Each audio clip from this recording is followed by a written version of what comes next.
You know, in the future, we should just animate something in front of Chris just so it looks like he's showing something. All right, welcome to episode 200 of the Zenspath Entertainment Network podcast. I'm your host, Jeremy Powers, and joining me for the last time, well, I guess the first time in the 200s. I don't know why I said last time. That would have been last episode in the 100s. But we've got Steven. Celebrate good games. Come on. Chase. How's it going, everybody? And Chris. Good evening. Oh, man. So this is a historic episode, at least for us. I know many others have hit 200, but that's a lot of episodes. So this one's going to be a little different. We're not going to be covering the news, including who pretty much won a bunch of stuff at the Game Awards. Probably wasn't earned anyways, but whatever. I can see Steven already bubbling. Now, Sweep. Yeah, we'll talk about some of that next week because there were some interesting controversies that came up, including people claim not to the one you're thinking of, but to other ones claiming they shouldn't have been allowed because they cheated, kind of. So that should be interesting. But we will be answering questions both to each other, so you get to know us as listeners, and we have some listener questions from our Discord, some friends over on Threads, my wife, she also sent a question, and I'm sure we have others in there as well. But first off, we're going to do as we usually do and go into what we've been doing. So, Chase, let's start with you this time. What you been doing, man? So I'm still continuing my journey in Mechanicus. I've also been playing Dawn of War 3. Yes, they did make a third one. Yes, it sucks, but I'm continuing the story just for nostalgia's sake. I got it cheap, so sometimes you just have to finish it. Just do it. Yep. Other than that, that's pretty much it for me, actually. Okay. Light week, not too bad. Yeah. Chris, what about you? What you been doing? Well, now that Wario World is on the Switch thinger, I've been playing that again. I never actually finished the game. I'm going to try it this time. And speaking of games that I have or have not finished, I'm trying to think of the next big RPG that I'm either going to play or revisit. Mass Effect, Xenosaga Episode 1, Control, or Expedition 33. Yes, Steve? Don't forget the Japanese version of Wario World has a different final boss. Oh, maybe I'll play that instead. Okay, good to know. I haven't tried any of the Japanese versions because I've finally started running out of room on my Switch 2 and had to start deleting things. So I don't have the Japanese version of the GameCube one because they make you get all of them. You can't just pick and choose which game, so it takes up a lot of space. Because when they first do that for especially GameCube, there's a bunch of people who do this on YouTube. But I look for like, what's the difference, regional difference, and apparently the Wario World Japanese one, as well as having better box art because it's like solid gold looking, has glitches that are fixed. It's a little bit more balanced, but it has a final boss, a new final boss, a different one. So I was like, oh, okay.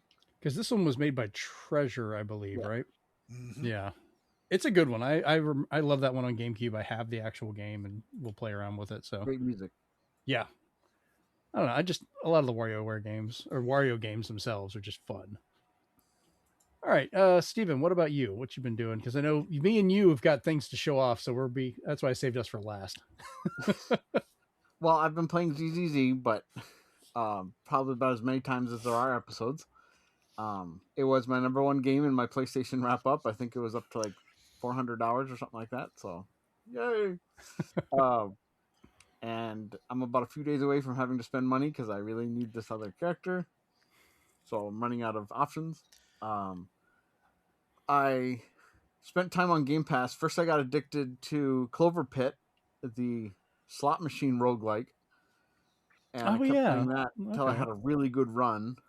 And I was just like, I'm going to go back to it again, but I got to be careful when, because it's just going to take my whole day.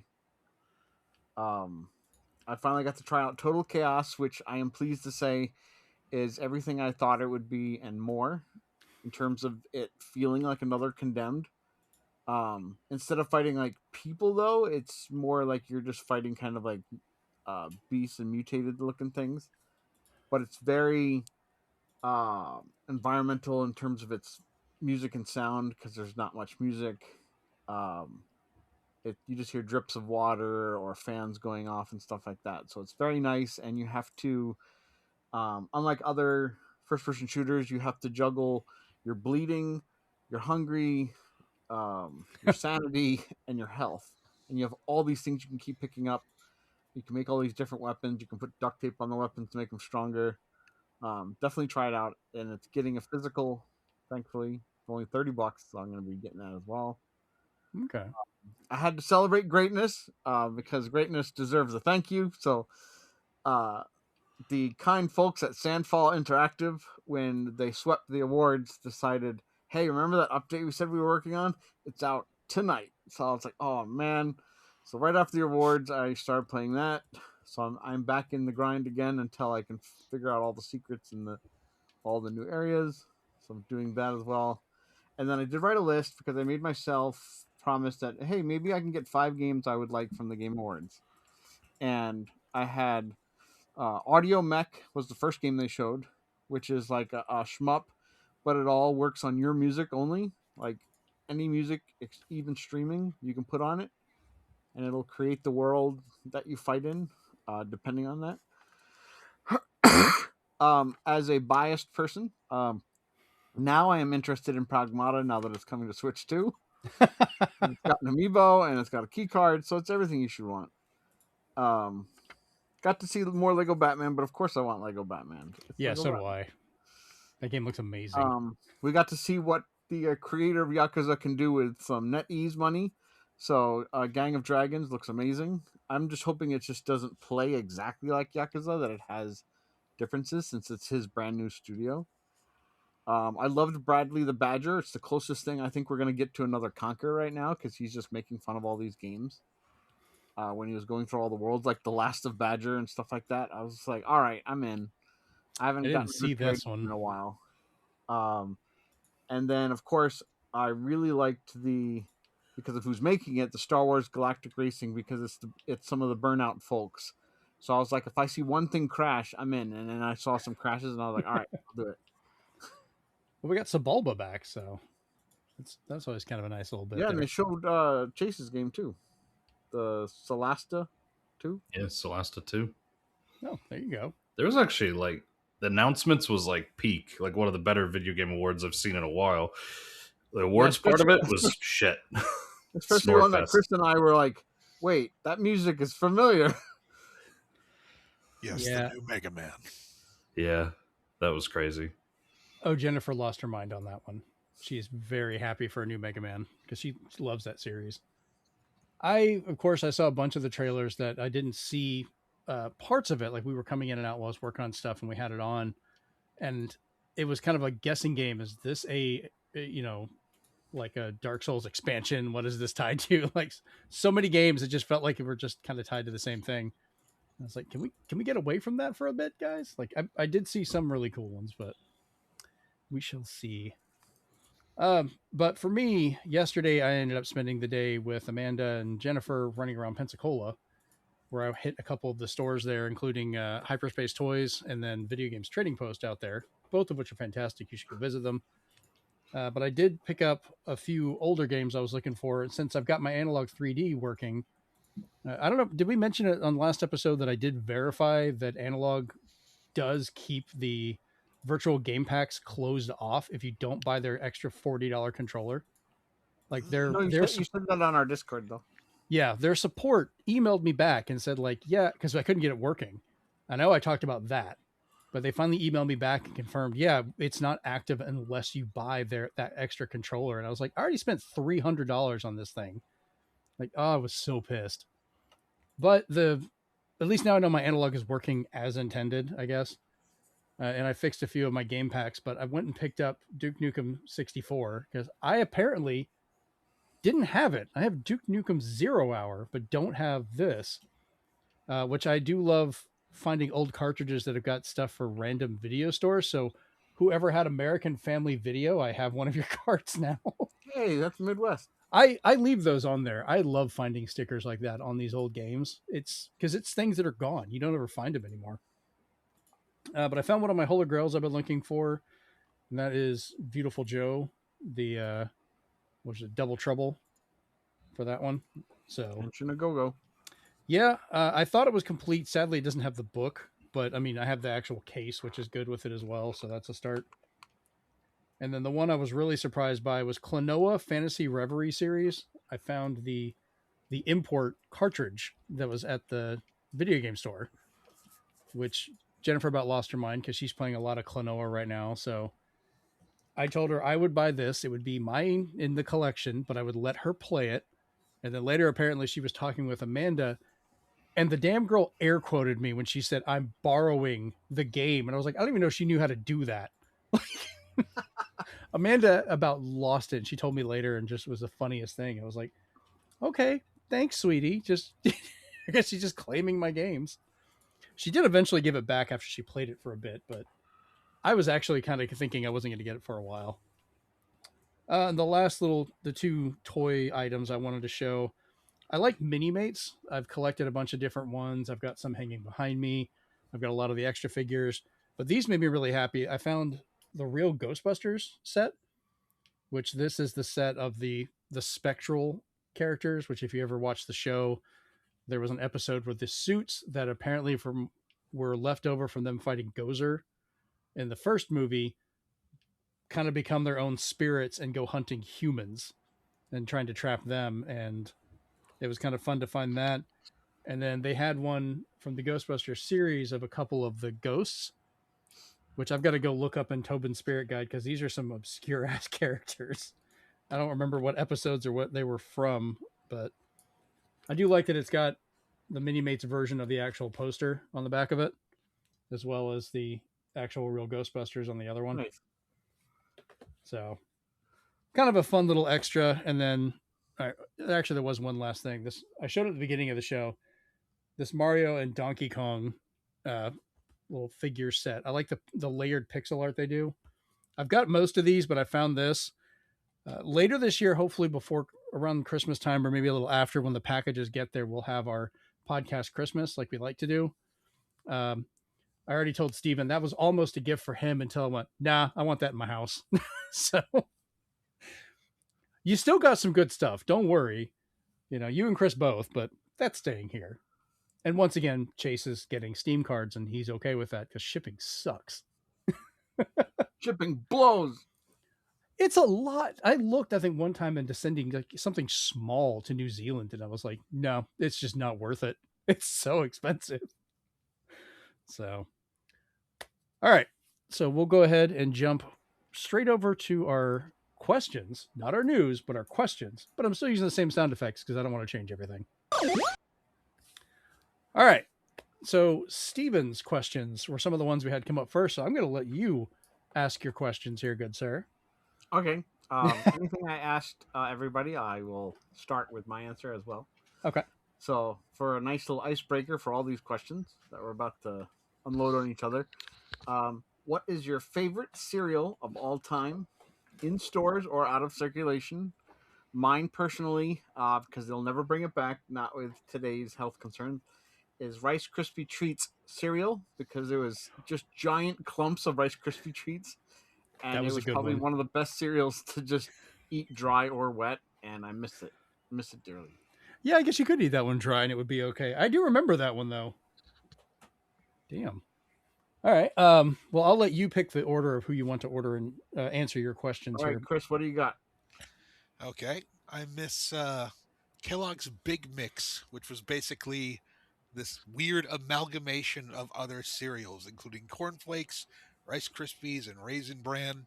And even the mascot was basically like the Corn Flakes rooster mixed up with the Tasmanian devil. It had a pig snout, horns, and all kinds of stuff. And they said that the actual, like, the joke was that it was all of the cereal, like, leavings from the factory floor that they just put into a box. And goddamn, was it delicious. God, that mascot sounds like a creature out of Greek myth or something. All right, Chase, and remember you can't see Cheerios because you're in New Zealand now.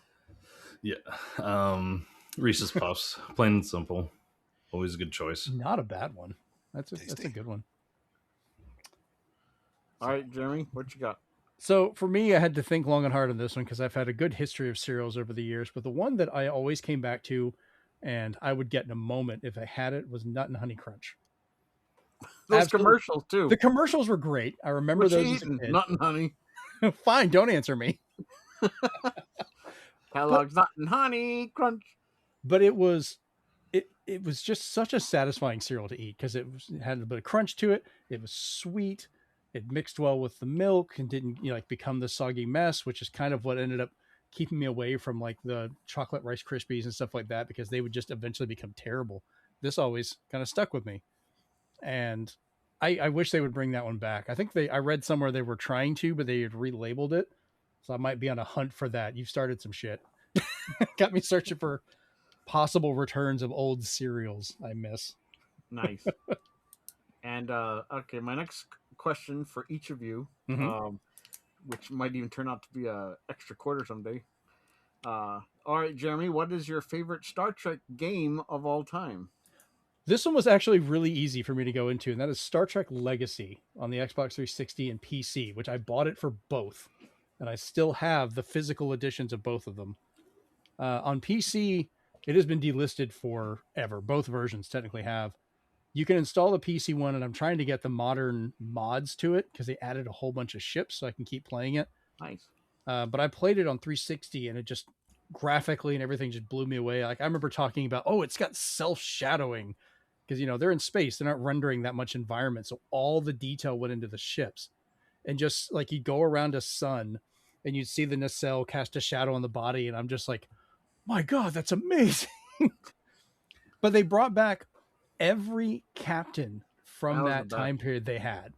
I mean, you had Kirk, you had Picard, you had Janeway, you had Cisco, you even had, all the ones from Enterprise with Bakula, or for Jonathan Archer, that was his character. And they tried explaining like how the Borg led to V'ger, and it was this long story that took centuries to go through. And I still love going back and messing around with it. I wish that game would be re-released, or at least give me my damn online back. Like it was so much fun to play against other people in space battles. So yeah, that's hands down my favorite Star Trek game. All right. All right, Chase. What's your favorite Warhammer game of all time? It's actually pretty easy. Dawn of War 2. Reason for it is probably a little bit of nostalgia's sake, but that's kind of what got me into the Warhammer universe as a whole to begin with. I ended up finding it I ended up finding it randomly at like a GameStop or something a while back, and I was like, oh, this looks kind of cool, like the cover art and everything like that. And I was a bit younger at the time in university and gave it a try. And I was like, holy crap, like the opening cinematics. And I'm like, what is this like all about? And then kind of, delved into it more and more and more. And that's what kind of got me into it. Nice. All right, Chris, yours is more broader. What is your favorite Atlas game of all time? I wish you'd been more specific. Had to make it hard. Yeah, thank you. I suppose, just really thinking about it, I narrowed it down to Shin Megami Tensei 3 Nocturne. Because even though Nocturne by itself, especially compared to the later Shin Megami Tensei games and the Persona games, is very clunky, a little difficult to play, and very high up on the, tough to learn, even tougher to master scale, it is the game that introduced me officially to the SMT series. I'd seen Jack Brothers, I'd played Revelations Persona, but playing through and finishing Nocturne is what got me into SMT and into the Atlas sphere as a whole. And I definitely recommend it to those who would want to learn about that stuff. Yeah, the game had a good ending when you die, too. You go to heaven. That's the bad ending.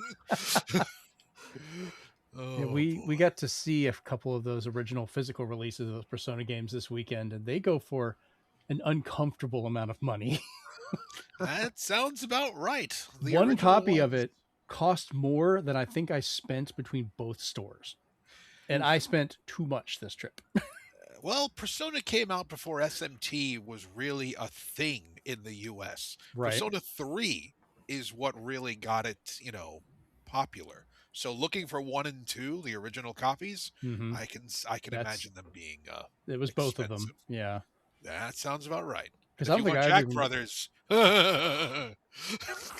No, I'm gonna play that on the Switch too when it comes out on Virtual in Boy. February, yeah.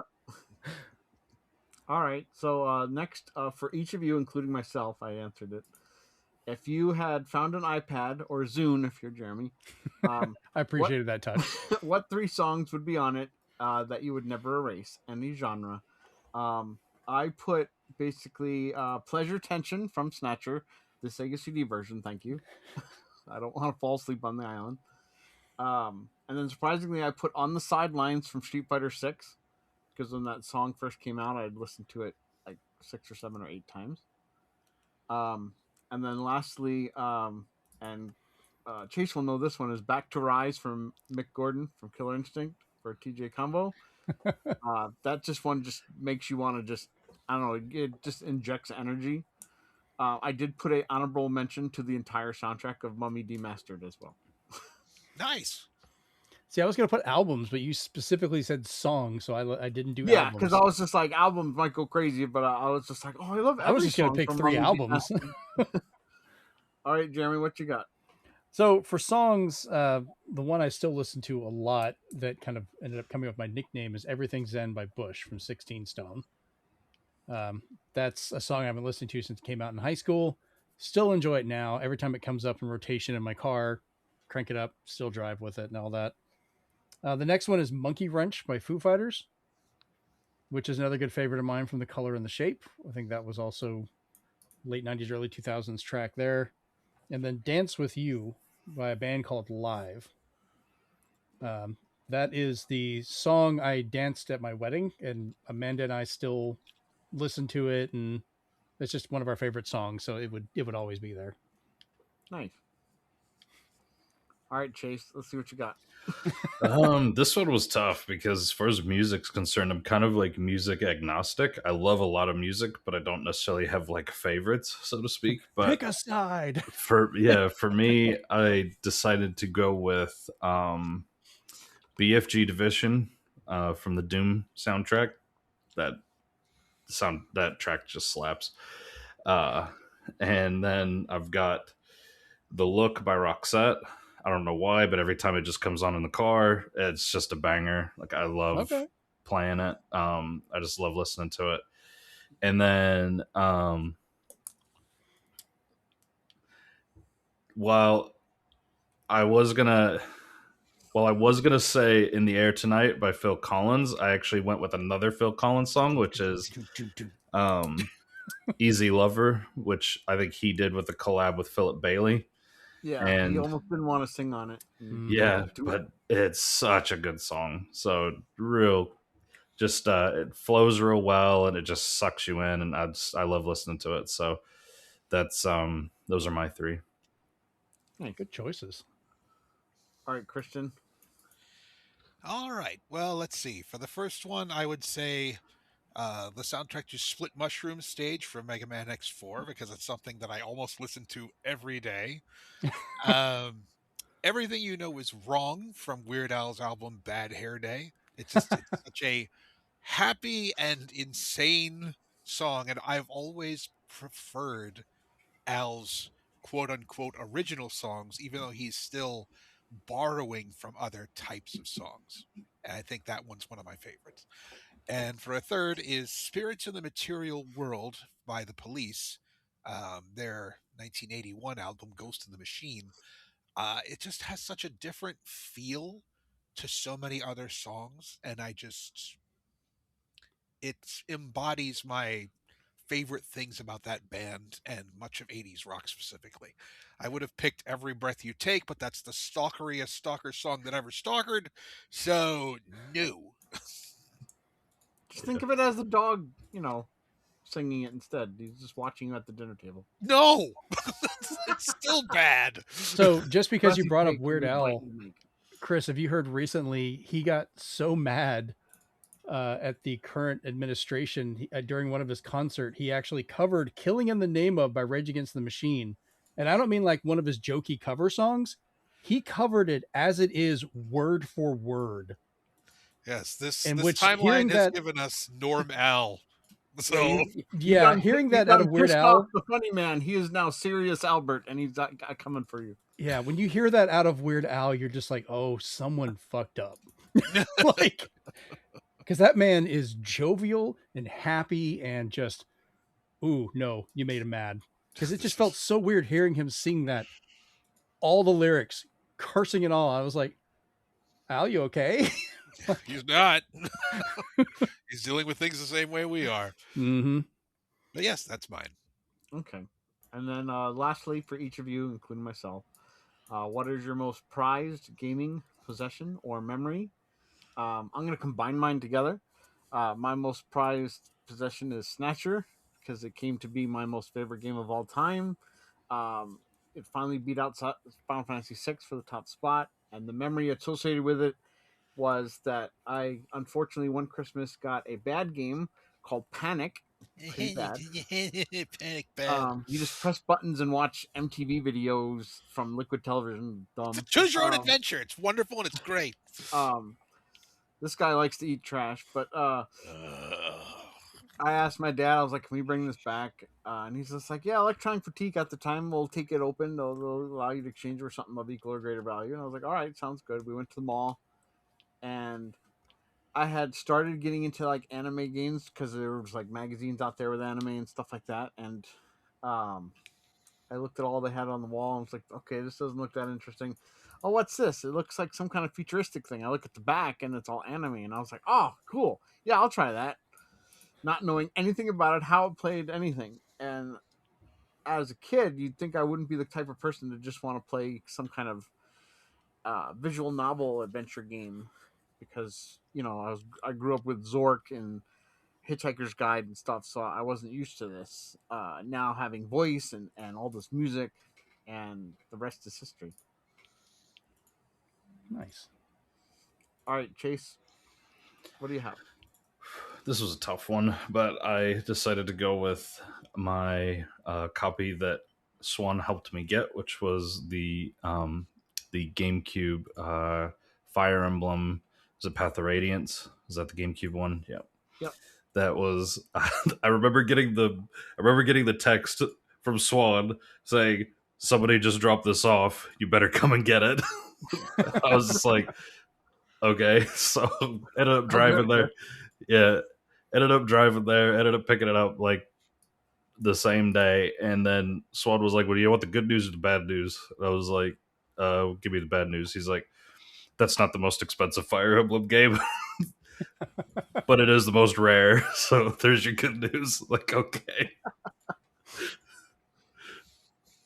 Good God. So, yeah, yeah. they're expensive.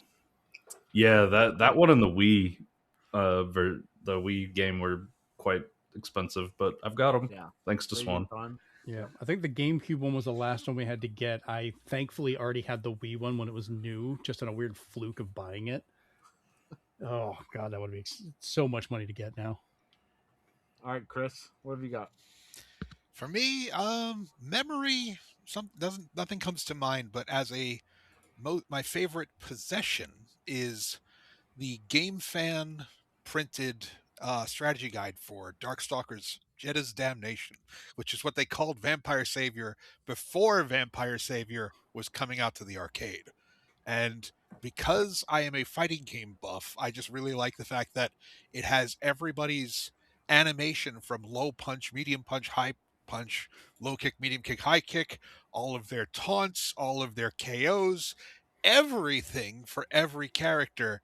And as an animation buff and someone who loves the series, this embodies what I enjoy about fighting games all in a book.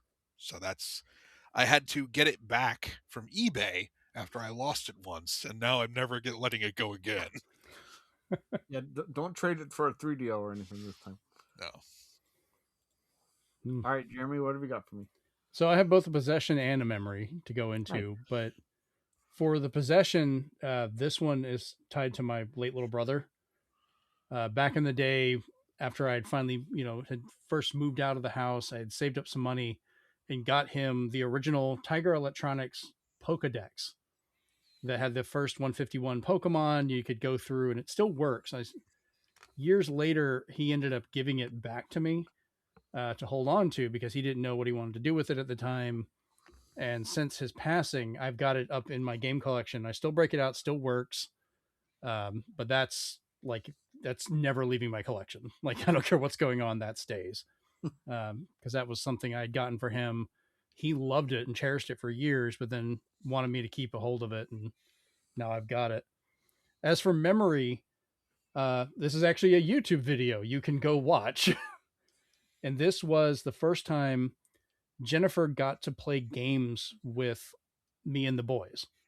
And it was on new Luigi U, specifically for the Wii U, because that was the first system where she could play on the gamepad or have her face right up in it. She had really bad hand-eye coordination, so she could hold a Wii remote, but she had to kind of crab claw it to the side, so she could only hit a button and kind of part of the D-pad, which, ever since then, for gaming, her hand-eye coordination has gotten so good. She's beating Mega Man games now, so Nice. it's definitely improved. Yeah. But you can go back and watch it, and it's just the excitement. I'm trying to film and play, so of course I end up dying. The boys died, and she was the only one left alive, and so we're cheering her on to go and finish the level, and she does, and she's just so happy and cheering about it. And I was grateful to actually get that on video.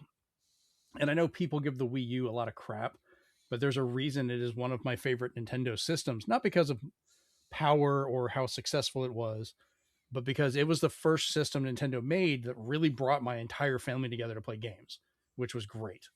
So cool. Yeah. All right. Chris, I guess you're next for your questions here. All right. One moment. Let me find where I put them. Let's see, because I've got it all on one list. Let's see. Oh, I stuck them up on the notes as well. So okay, here we go. All right. So first question for each one of you. Okay.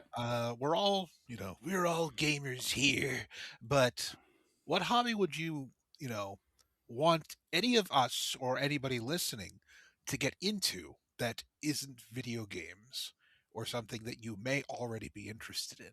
And I'll start. I think if you don't already, get into writing, because if you really enjoy something, if it's like, a particular story, a particular setting, or a game or anything, and you've always wanted to expand upon that, then writing a TTRPG campaign or just some fan work is just a fun exercise to do it with. And ever since I started becoming a DM and doing Monster of the Week with people, it's been so much fun finding out ways to just get people into really cool and fun situations.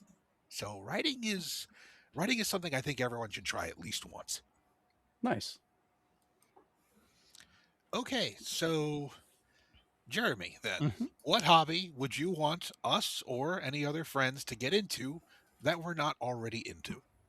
So I was going to consider certain electronics, but then I remembered Steven's penchant for solder, and that is dangerous. So what I was going to go with that I would love to see some of you get into so we could actually share and talk about it is photography. Because that is a hobby I've always really enjoyed.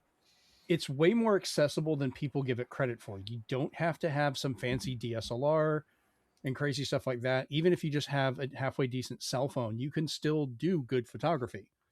You can learn the ins and outs using the different settings. Most cameras on cell phones even have a manual mode. So you can change, how it does focus, exposure, things like that. So you can set it up and do good modern photography. You really can. I'm partial to DSLRs, but that's also a $3,000 camera body I bought and a couple $1,000s for the lenses. Most people can't do that.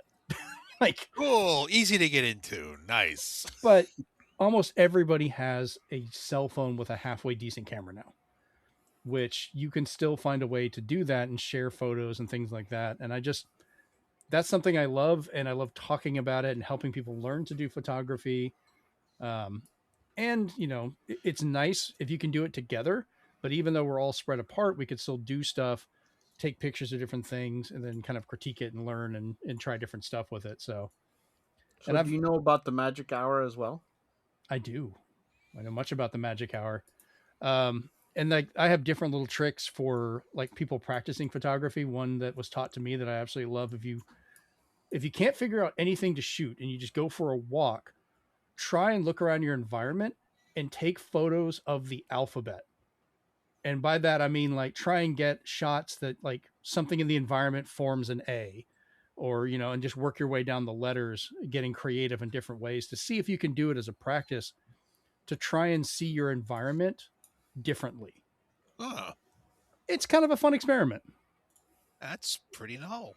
Yeah, I tell people to try and do that, because if you do it, then you may come up with 26 unique photos that you've done of the alphabet, but you can repeat that anywhere you go, and you'll start to look like, how do I do this when I'm out in the woods? How do I do this when I'm in a city? Because, you have more angular designs, less curvy ones, different places like that. It can get to be kind of challenging sometimes. So yeah, that's my answer. Very cool. And it also depends on your own perspective. What you see, others may not. So yeah, you'll find people getting in weird poses trying to like take a picture of something upside down, because upside down might form a the letter A if it's like a tower or something that's going up, or however you want to do it. Very neat. All right. Well, Chase, what hobby would you want people to get into that we're not already?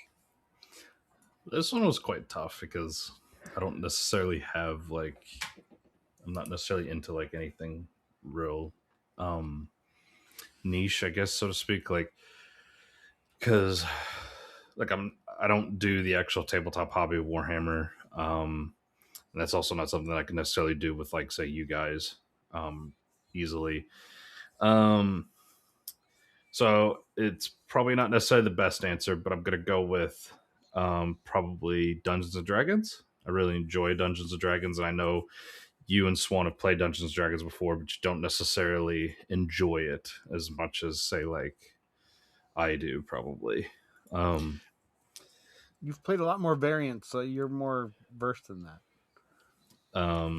I want to play D&D. I have tried. It's like really hard for me to find a good group to do it, and that's I've been told I'm too old before. What? Yeah. No, younger players. They're like, "Oh, you're too old. We want." I was like, "Are you freaking kidding me? It's basically a game, dude. Come on." Well, they probably meant too old for their group specifically, which is still an insult. But Yeah, I want. Dude, you're younger than Gary Gygax. Get out of here. Oh man. But yeah, I could see that, Chase. D&D is a really fun thing to get into. It's not easy, but yeah. Yeah, I mean, to me, it's actually probably one of the, like, this is going to sound a bit weird, but to me, it's almost kind of like one of the best games in a way, in my opinion, just because of the different ways that you can play it, how you can kind of meld things to be thematic and whatnot. Like, you can, the way you can craft things in it. If you've got a DM with a really good imagination, there's like worlds of potential, literally. So it's, to me, it's one of the better games out there. As long as you can get the scheduling monster under control, you'll be fine. Time and scheduling. So should we all play Pathfinder, Chase? Mathfinder? I don't know about that. I'd even be interested in just doing an online session if I could just find a group I could play with. I could, I prefer doing it in person. It seems like that would be kind of its own enjoyment, but I just want to play the damn thing. Yeah, I mean, between like, D&D Beyond and like Roll20 and all sorts of different like outlets, it's possible to do like online now, which I think is great. Yeah, nice. I'll have to see how those work with people, because I don't know how. I've never, other than Critical Role, I've never really seen it. Well, Critical Role, they're with each other. Never mind. Yeah. Because like I know some people in New Zealand that's what they do. They use like I think they use Roll20 to connect in with their friends. Oh, yeah, DMs are diamonds in the rough. Nice. All right, other guy. What would you want us to do in terms of hobbies that we haven't done already? So this is not a dig at anybody. it's just things that I do, and I love when other people do it as well, and it's organizing. And when I say that is when I talk about like your favorite possessions or what you like to collect. It helps me as a person understand you more, and it helps me know what you like, so it's easier to buy gifts and stuff like that as well, or things to tell you if I see it, like for collectible sake. Um, but I always like when people like organize their collections or organize what they like, either by putting it all on a wall, by hanging them up, by having a bookshelf. Um, I've been to people's houses, not yours, guys. Except maybe Chris's. But Shut up. um, but it was the fact that like I've been to a few people I knew throughout my different jobs, and they'd be like, "Oh yeah, I'm a gamer.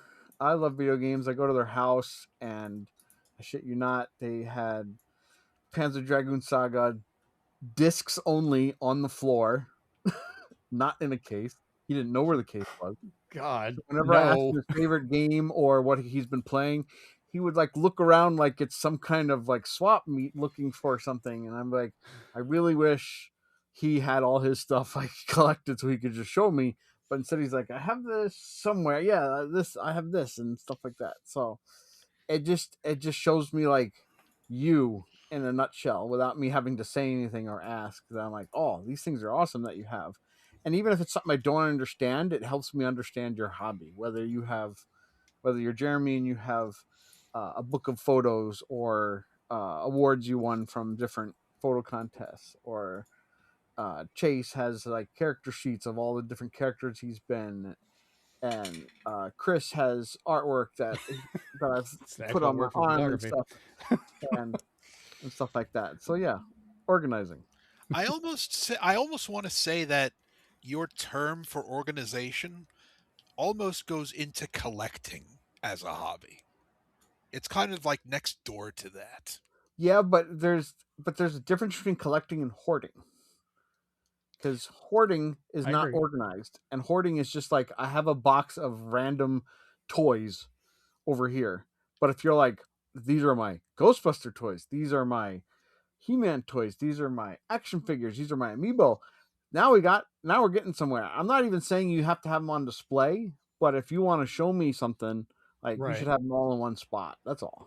Oh, that's fair. Okay. Yeah, because That's not not something everybody's I going would to have the same level of organization for stuff like that. Like mine's kind of hectic, but it is organized. Like you've got the database of my games, and you probably love the fact that I do a twice a year inventory on my collection because I've got kids going in and out of the collection, and I got to make sure they're all there. But yeah, Yeah, I need to. I've gotten doubles twice, and I'm like, what's wrong with me? that's why I love having the apps, so I can just be like, oh no, I have this. Okay, Sometimes the app skipped it when I scanned it, so I was like, yeah, it does happen still sometimes. All right, that's very cool. Okay, so let's see. Question 2.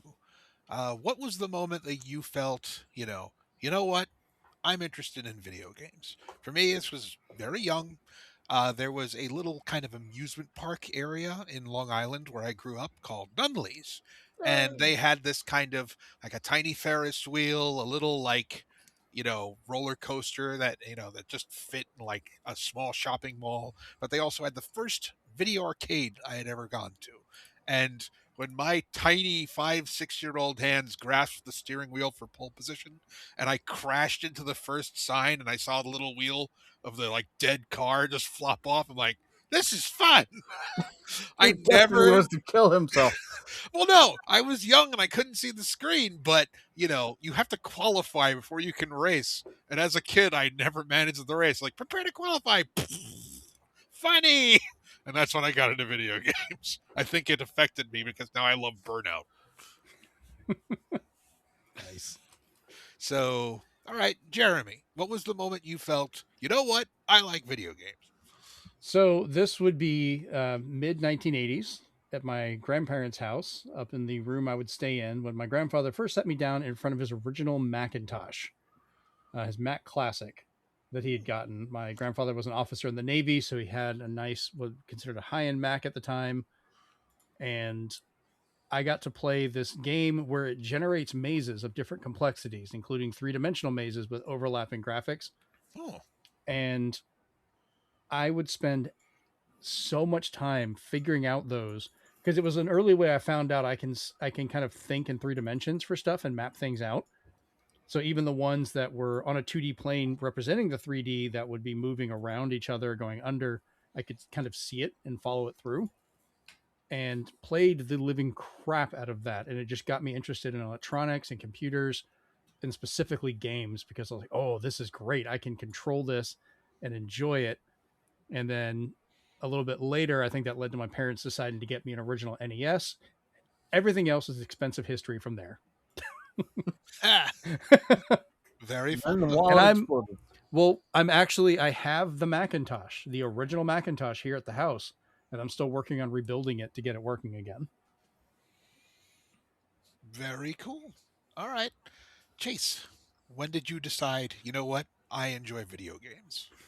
Well, so I've played video games like with my grandma and my family at like say Christmas. My grandma had a NES, and we played like Dr. Mario, the 2-player like competitive variant, and Such a good game. yeah, it is a really good game. And so I've always kind of I was always around it like when I was younger, but then actually I think the moment that got me into it was just one day I just go into the store called Best Buy, and then there's a demo unit set up of a PlayStation 1, and it was playing the Neversoft Spider-Man game.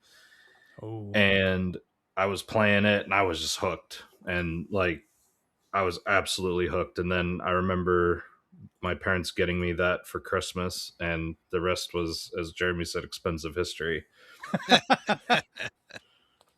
Very cool. Yeah, so Spider-Man games are just awesome, especially these days. So Yeah, the Neversoft game was like amazing at the time, though. Like what you could do.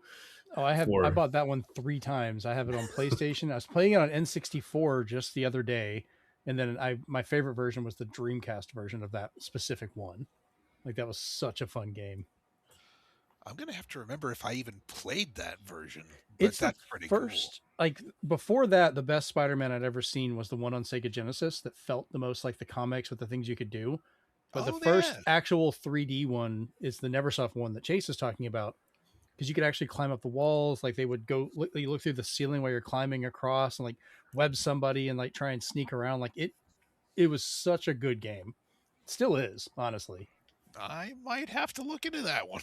Though I remember the big Dreamcast achievement was like Spider-Man actually had fingers because of the higher end graphics. So instead of like the block fists that you'd always have, he Yeah. actually had fingers. They never moved, but he had fingers. Well, there you go. One bit at a time. Right. All right. Well, Steve, what was Other your guy. yes? What was your? You know what? Jinkies. I like video games movement. So it's funnily enough, my earliest or my I'm interested in video games moment is almost out of my own memory, and only regaled by my mom and dad at the time, Oh, saying that at age 2, which I didn't believe, but they swear by it. At age 2, I was sitting next to my brother Tim and his friend Neil while they were playing Commodore 64.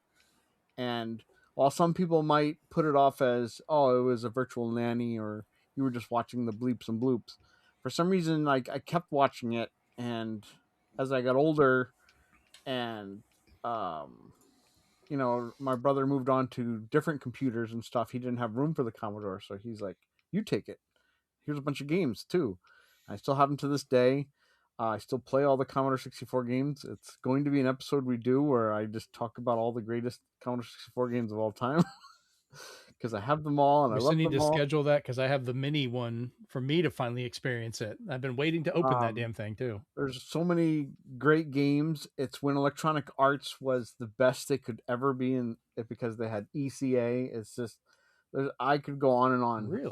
But because of Commodore 64, I was interested in games, and the graphics only got better from there. So I got to appreciate graphics as they improved, because I didn't start at really good. I started at like Commodore 64 level, where Double Dragon on that is not good at all, but I still played it. And there was games that you played that you had no idea how to play or control because there was no instructions. And even though it was only one button and 8 directions, you still didn't know how to play it. But yeah, no, I kept at it, and it helped me like find my favorite genres that way too. Very cool. Very cool. Nice. All right. So my final question. This one is going to be weird, and it's deliberate. So, is there a silly, serendipitous moment in any game that caught you so completely off guard, but it'll stay with you because of how utterly memorable it was? And, Ooh. okay, well, I'll give mine first. Okay. Because Steve didn't get what I meant until I explained it. There was this time, and it happened pretty recently. I was playing Mario Kart, and you know that jump thing where you jump on a thing and then they do their pose. I was playing as Waluigi, and out of nowhere, I do my jump pose, and at the exact same time, Wario is right next to me, and they both do the jump pose at the same time, and all I can think of is, best friends. And I'm just like, why didn't I take a screenshot of that?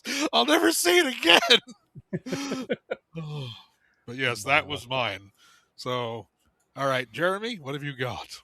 So the one that sticks in my head is ironically another Spider-Man game. And this was from Spider-Man 2. I was playing it, I believe at the time it was on the GameCube. It was on Xbox as well. But I remember playing through that one and getting to the fight with Mysterio. And I'm like all ready to go. You know, he's being all ominous and has the whole speech and everything. You see his life bar. It's like this massive double layer life bar. And you're like, all right, I'm ready for this huge fight. And then you run at him and get one good punch in, and that's it. It just knocks his ass out. And I'm just sitting there going, what the crap? Because it's got a point. All that technology for, holograms and everything, it's still just a dude in a suit getting punched by a guy that could stop a train. So he was just out. And the fact that they did that and like built it up, I was just staring at the screen in disbelief of like, what the hell? And just started laughing because it's kind of become a thing in the Spider-Man games. Even now, Mysterio is kind of a fun character, but they use him in some funny, weird ways. Either people dressed like him that are also kind of having issues or trying to do it or whatever else. So it was a fun way to kind of break the fourth wall on that. Very cool. All right. Chase, what was your odd serendipitous moment? So for this one, it was a little bit at Swan's expense. Oh boy. He's probably even better. But the one that came to mind when I was thinking about this, and I had to think about this for a little while, but the one that came to mind right away was Ghost Recon Wildlands, where we had basically we had gotten like the special forces after us, like to use a GTA reference, our wanted meter was maxed out. Like literally everything was coming after us, and it was just awful. Swan and I were running away, and we got into Swan hurried up and jumped into the first vehicle he could, which was a helicopter, and he was like, let's get the fuck out of here. And right as he said that, just off the left of the screen, because I was standing just outside the helicopter, I just see this missile come in and just blow up the helicopter like in just comedic fashion. Let's get at it. Exactly. That's exactly what happened. He just was like, beautiful. Oh, what the fuck? He's like, what happened? Like, you got blown up, dude. And I just remember laughing for like ages. That is beautiful. It's another one I wish I would have. It's another one I wish I would have recorded. Actually, it's a moment that would have been so amazing. Oh, that's a good one. That's a good one. It's moments like these I'm happy that pretty much all the modern game consoles let you record something. Be it a short clip, be it a screenshot, something. True, but being able to talk about it is just as fun. Yeah. True. But that would be funny as hell to watch. All right. So, Steve, what's yours? You thought it was Chase's, but what's yours? I got scared. I was like, no. I have one that affected both Jeremy and Chase, and then I have a special honorable mention that Jeremy was responsible for. The honorable mention goes to content warning, I know what where this is. I decided to go in the highest part of the starting area before you go into the level to start the game, and Where's you can Steven? record yourself. So I turned the camera around and I said, "My name is Steven. Welcome to Jackass." I dove off the crane, and as I was falling to my demise, you just hear Jeremy just say, "Steven," and then my body just crumples in front of him like a Looney Tunes scene. Oh God! And I was just like, "You couldn't have said that better. Like you picked that exact moment to call my name as I was falling." But truly, because each one was a different type of moment, but it was so good. Three words: a way out. So it was two different experiences, because for Chase, it was fresh for both of us. We had no idea. We thought it was just like a co-op throughout the whole game, the end. And then the twist came, and then the whole time, without giving away the twist, we're just yelling at each other, just like, this person has a family. How could you? Like, this he has a wife, and you'd be like, well, what Possible about spoilers his for A Way Out, by the way, folks. and what about his pregnant wife? Like, we're like going against each other's character that we're playing the whole time. Like, we're trying to make each other feel bad, even through the credits. We're like, I hope you're happy.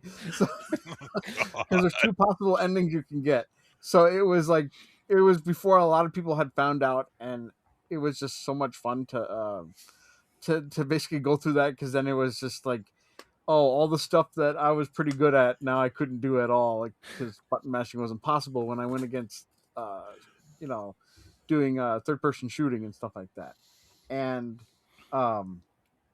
the flip side was played it with Jeremy, and he was going in fresh, and we basically got to that same part, but the whole time, unknowingly, he was dropping like, "Wouldn't it be funny if you could do this? Wouldn't it be funny if I could shoot you?" Or he was just doing all these things, not knowing what he was going for. So having No idea. having all his "Have you ever wondered" come true was insane, because he's And just I like, did not "I was like it. kidding."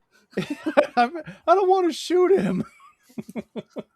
Because I was having the whole debate, like, talking about that, like, he's got a pregnant wife, or this one's got a fit. I can't shoot. We can't kill each other. So yeah, he foreshadowed the whole game, and it was amazing. I was just like, I'm gonna keep my mouth shut, because this is gonna be epic when it happens. I can only imagine. Very cool. ADHD lets us guess all kinds of things to our own detriment. There you go. When that scene happened in A Way Out, like Swan and I got so locked in.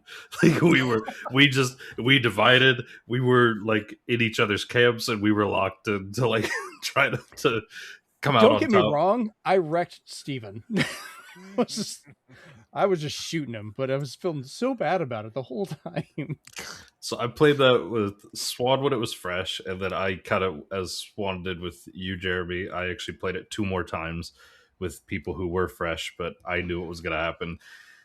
And I can say, with like, not as necessarily a flex, but I could say that I'm undefeated. I'm 3-0 in that end sequence. Oh, wow. I had to let myself die the second time, because we went right back and did the ending again, but let my character die so we could see the other ending and finish it. So, yeah. Amazing. All right. Well, that's mine. All right. Chase, what about your questions here, good sir? If you'd like to read them off and tell who you would like to answer each one. All right. That's right. Stretch, get ready. So, yeah, can we get the shoulder? I actually had some fun answering yours. So, my first question is, what is your favorite game to play outside of video games? So that could be a board game, it could be a TTRPG, could be anything related to gaming. So for me, my answer kind of relates back to Christian's answer, but I said Dungeons and Dragons, because I'm actually like really enjoying it now that I've actually got to like play it and experiment with it. Just because of the like it can be as simple as complex as you want it to be, and I like that. So I like the flexibility of it. There you go. Nice.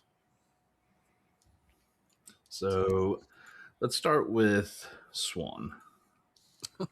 I like to play the game of chicken with parked cars, but I always lose. No, I'm just kidding. Aye.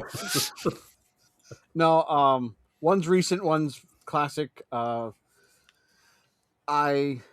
really like Monster of the Week to the point where I'm like, do we have to go back to those other ones?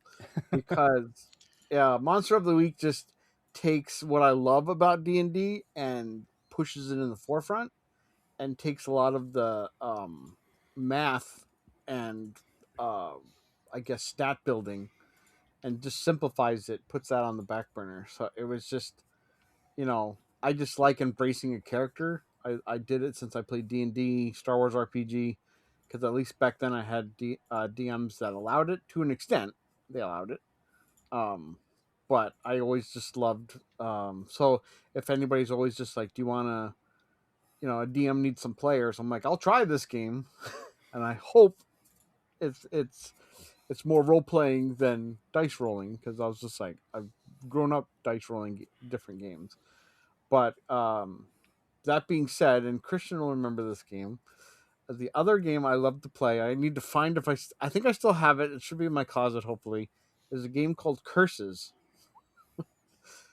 So, Curses, though, you're basically, it's almost like a try not to fail or try not to laugh type card game. Oh, that! Okay, Yeah. now I remember. So at some point you could have it where for the remainder of the game, you have to keep your tongue out, so you have to talk that way. Or your curse could be you have to talk like Scooby-Doo. At one point, I think one of us had to talk like Scooby-Doo and talk like a pirate. So you had to challenge yourself to do two things at once. This would make for an interesting and physical, terrible where you have to keep podcast something episode. behind your head, or it was just like, it was just entirely nonsensical. But it was just one of those games where people are willing to like just crack up because they're doing too many curses at once, trying to get rid of them. And out That's of all why you like wild magic potions. and yeah, that type of thing like took me into goes back into the Monster of the Week and stuff. It's just like, if I have the option to, I'm gonna see if I can do a curveball. Nice. All right, Jeremy, let's go with yours. So my basic one is a bit nerdy, but I love chess. I've been playing it since I was little. I've taught it. I remember I used to play against my dad all the time when I was a kid. I remember I enjoyed that back when Amanda and I were first dating, and she pulled one of the worst pranks on me. Actually, I'm sorry, I take it back. Her dad pulled one of the worst pranks on me because of it. So Amanda had bought me a chess set. I still have it. It's kind of a basic glass chess set. And her dad had stopped by my work to let me, he was supposed to just let me know that I needed to come by the house tonight because she had something to give to me. He just said, you need to come by the house. We need to have a word with you, and just left. And apparently after he left, he was laughing his ass off. But didn't want me to know. So the whole day I am freaking out thinking my girlfriend's going to dump me, not knowing what's going on. I get to the house, expecting the worst. And Amanda doesn't know anything that's going on. She's just like, why are you so upset? Just to give me that chess set. And her dad just busts out laughing. I miss Larry. He was great. But the other thing for chess was my kids used to be in Cub Scouts, and we had to figure out like little projects for the different groups of the kids to come there and do. So I was going to do one of teaching kids chess. So I made little paper chess boards and made little chess pieces so I could give them out to the kids and they can do them. And all these other dads, it's a bunch of like, rednecks and other people around here. So they're trying to do all the manly stuff, and they were kind of making fun of it. By the end of the night, almost all the kids were coming over to play chess. And I was just like, fuck y'all. Oh The boy. kids like the nerdy shit. But the other half of that answer, the other game we love to play when we get people over, that was one of our favorites for game night. And we actually just got a new edition of it. And that is Cards Against Humanity. Because that is one of those games where you will find out how messed up your friends are. And I have a very eclectic mixed friends group. So we have people of different races, and sexualities and all kinds of stuff. And we are constantly ripping into each other, and it is hilarious. But the newest set we just got, they put out where every card has to explain in an educational way what the card is about, because that's how they got past tariffs, because it was considered an educational tool as a kind of a, stick it to them for the modern stuff. And there's some cards that the explanation they gave for the titles, I'm like, I won't even say it on here, but it was like, damn, they went there. Okay. it's we'll talk about it later. It's pretty bad and funny. So yeah, that's some of the ones I love to play outside of those. Yeah, you would have loved to talk to my dad. He played over 100,000 games of chess in his lifetime. Through postal, regular computer games online, and he notoriously once he played Bobby Fischer. Wow. And through postal chess, but then got a postcard after like 2 moves saying from the agent who represented Bobby Fischer, and said like, yeah, there's been an error. He regretfully withdraws from the game. Well, he never got to play a full game against them. But wow. We should play that online Cards Against Humanity, because you can just take images from the internet. Yeah. Oh God. But like with chess, I got to the point, like I had a little magnetic chess set for in the car I could mess around with and try and get people to play. I have different chess sets for different video games over the years as they've come out for different ones. My favorite is still Clubhouse Games. When that came out on the DS, was one of the best ways to play it online. I still enjoy it on the Switch now with the newer Clubhouse Games. Yeah, it's one of those things. My kids kind of learned chess, but they never really got into it, which is so sad. I'm like, I just want to play chess. Yeah, my dad would always ask me every time I was over. He'd ask everybody, including my friends and anybody else who ever even looked at a chess set, "Do you want to play a game?" And every time I got a new game system, he'd be like, "Does it have chess on it?" And I'm like, "Yes, it does." Here it is. I would have loved talking to your dad. I really would have. Every time I gave him a game, like I gave him Chess Master for every system, so be like, "Hey, I got this one. You want to try it?" He would sit down. I'd come back like 15, 20 minutes later, and he's like, "I beat every level. They're not strong enough." Okay. Like, okay. He would probably wipe the floor with me then. I'm not like some he had to chess start master. going. I just He had liked to it. start getting those like Fritz and ones. Oh wow. But thankfully, because he went into Fritz, I bought Fritz Chess for the Wii, and that game's hard to find. Nice. All right, Chase, continue. All right, Chris, how about you?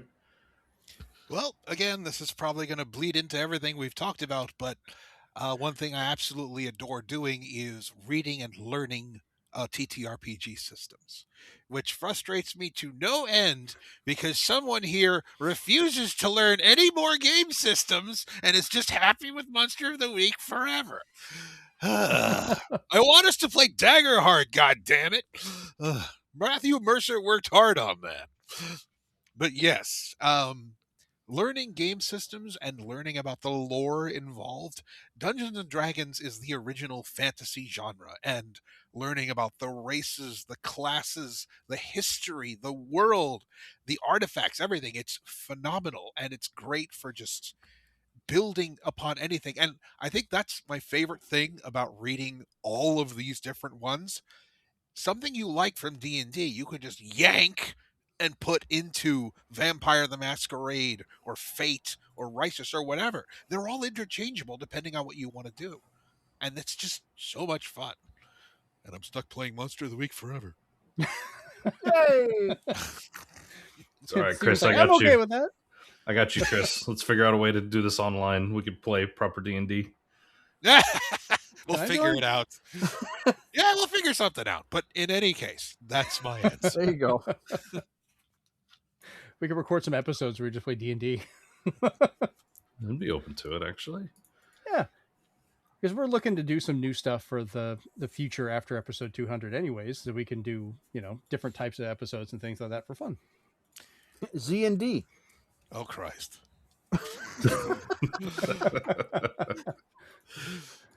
Oh, man. All right. So, the second question. what are 2 mechanics that can make or break a game for you? So 2 positives and 2 negatives. So for me, I'll start with the negative, but one negative that comes to mind is, which is typical with like Soulsborne games now, and so now it's like in every game, but respawning enemies, where like if you go back to a checkpoint, all the enemies are back. It's like I just worked hard to get through all of that stuff. Like, why is it back? Especially in some sections where it's like absolutely miserable to get through in the first place, and then they're all back. Just like, no, this is no. That happened in Expedition 33. I was not prepared for it because I never played a Souls game before. I'm like, cool, I saved. Why is everyone back? Yep. It's honestly, it's one of the worst like trends, I think personally, is that stuff like that's been copied and used and abused. I'm not a fan of that one, but it kind of reminds me of like the old Metroid games, because you would go through an area and then, of course, given the hardware, when you came back, everything was back because you couldn't just clear it. So it just felt old school to me. Yeah, that's true, actually. Fair when enough. you think about Fair it like enough. that. Ninja Gaiden is the original Soulsborne. Yeah. Like, oh, it's back on screen. It really is. Oh, you moved 2 pixels. He's back. Yep. And then the second one, this one, maybe I'm cheating a little bit, but a mechanic in a game that can make or break especially an RPG for me is, and Shano and I have talked about this at length, is inventory management. Doesn't have to necessarily be RPGs, but just inventory management in general. Like how you're able to, like, just something as simple as being able to have, I don't know, a junk bag, mark things as junk, so that way you can like just get rid of them in bulk. Sell all. Yeah. It's to me, that's like something that I definitely appreciate. Maybe some people would call that just like a quality of life thing, but to me, it's that counts. Yeah, I've loved recent games where it's like, here's an item. This is, this has no function. It's just for sale. And I'm like, cool. I don't have to wonder about later. I can just sell the damn thing. Right. I love that. And then for the 2 positives, this one was actually a bit tougher. The negatives were a lot easier to figure out than the positives for me. Oh boy. But for the positives, I think that obviously anything, maybe this is slightly getting into genre specific, but anything turn-based typically is but turn-based tactics, not turn-based as in like, say, like a JRPG. Okay. Is I'm usually like, as soon as I see that, I'm like, oh, yep, I'm interested now. Like, I'm interested in this. Turn-based strategies always interested me, just because you can actually take your time and you can like plot things, whereas like real time, I've just never been necessarily fast enough. Like how people can get, like in real time, how fast people can get in that, like StarCraft 2 is ridiculous. Like there's no way I could ever keep up. How are you with Civilization? I love Civilization. Oh, there you go. So I haven't played 7 yet, so I still need to get 7, waiting for it to go on sale, and then I'll probably end up getting it, because I've heard it's good, but it's maybe not as good as 6, so that's why I'm a little on the fence with it. Yeah. I'm about to say, you're talking about getting a Switch too. You can have that added in there.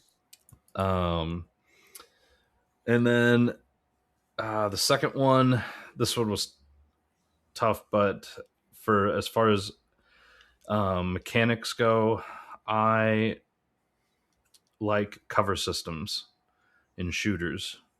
So yep.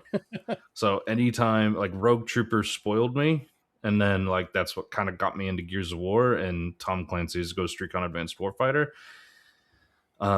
If it's a Winback spoiled me. Yeah, that's true. I need to actually go back and play that game, because I feel like that's kind of maybe not necessarily the first game to have it, but it's like, it's kind of one of on the Switch. I don't know, actually. That's a good Is it on the question. online? I think they brought it over, but it's one of the ones I have that I want to test probably tomorrow with the analog, because you can run it at a better frame rate, and I'm curious how to see how it plays, because the cover mechanics are kind of interesting for that. It is. It is on Nintendo Switch Online. Oh, nice. I'll have to give it a try then. Sweet. Because, cover, like, anytime a third-person shooter has a cover system, I'm just like, oh, yep, this looks really good, actually. Nice. So I will go reverse order. So, Chris.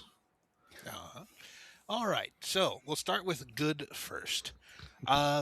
First thing I like in terms of mechanics is audio-visual cues. Stuff like, you see combos on screen, or when you do a really cool summon or anything like that. The more you feel you're making a big difference in a game, the more immersive it becomes for me. Super moves in fighting games, well put together combos, stuff like that where you press the button or you do the thing and a whole bunch of cool stuff happens. I'm a sucker for things like that. And going right next to that is crunchy responses. The games like Sonic, like Mega Man, like Street Fighter, where you press the button and immediately it does the thing. That's crucial for me. If you have quick hands and the game does everything you do, you can do a lot of crazy stuff. And that goes into the stuff that I don't like, deliberately bad controls. Screw Fall Guys. I hate that game. That game can bite me. I don't like Dark Souls. I don't like Resident Evil. I don't like the bonus levels in Sonic CD because you can't stop. Anything where you are impeded in terms of movement when we have so much technology, I can't stand it. And aside from that, in terms of RPGs, I cannot stand long, unskippable parts between save points, or even just long, unskippable cutscenes. One of the reasons I haven't played Xenosaga Episode 1 in years is because it takes you 2 hours to get through the tutorial. And if you die once, that brings up another 20 minutes. It is not fun. Wow. So there you go. Those are mine. Okay. All right. Jeremy? So I also will start with the positives. So one of the main ones I really enjoy is choice in a story.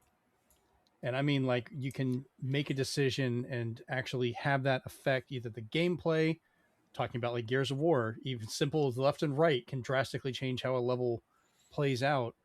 Or there's other titles where, depending on what you do, changes the story itself, or you can change the order of how things go. Like, I'm currently playing Metroid Prime 4, and I can go through and kind of see how I want to break the order, what I can get early, what I can hold off on to change, to make my playthrough kind of unique, which is one of the ones I really enjoy. And that kind of leads into the other one, is I really love an explorable environment. And I think that is coming a lot from my love of Metroid. Is one of my earlier games I really got to explore with people, and you were always looking around like, I want a world. I like one. It doesn't have to be big, but I want it to be, if I explore it, I find things. I can at least little hidden things here and there, even if it's just like a little detail of like hidden notes or something to make the environment worth searching. Crow Country was really good about that, where they had little things hidden around the world, even though it's a very small game with a very small map.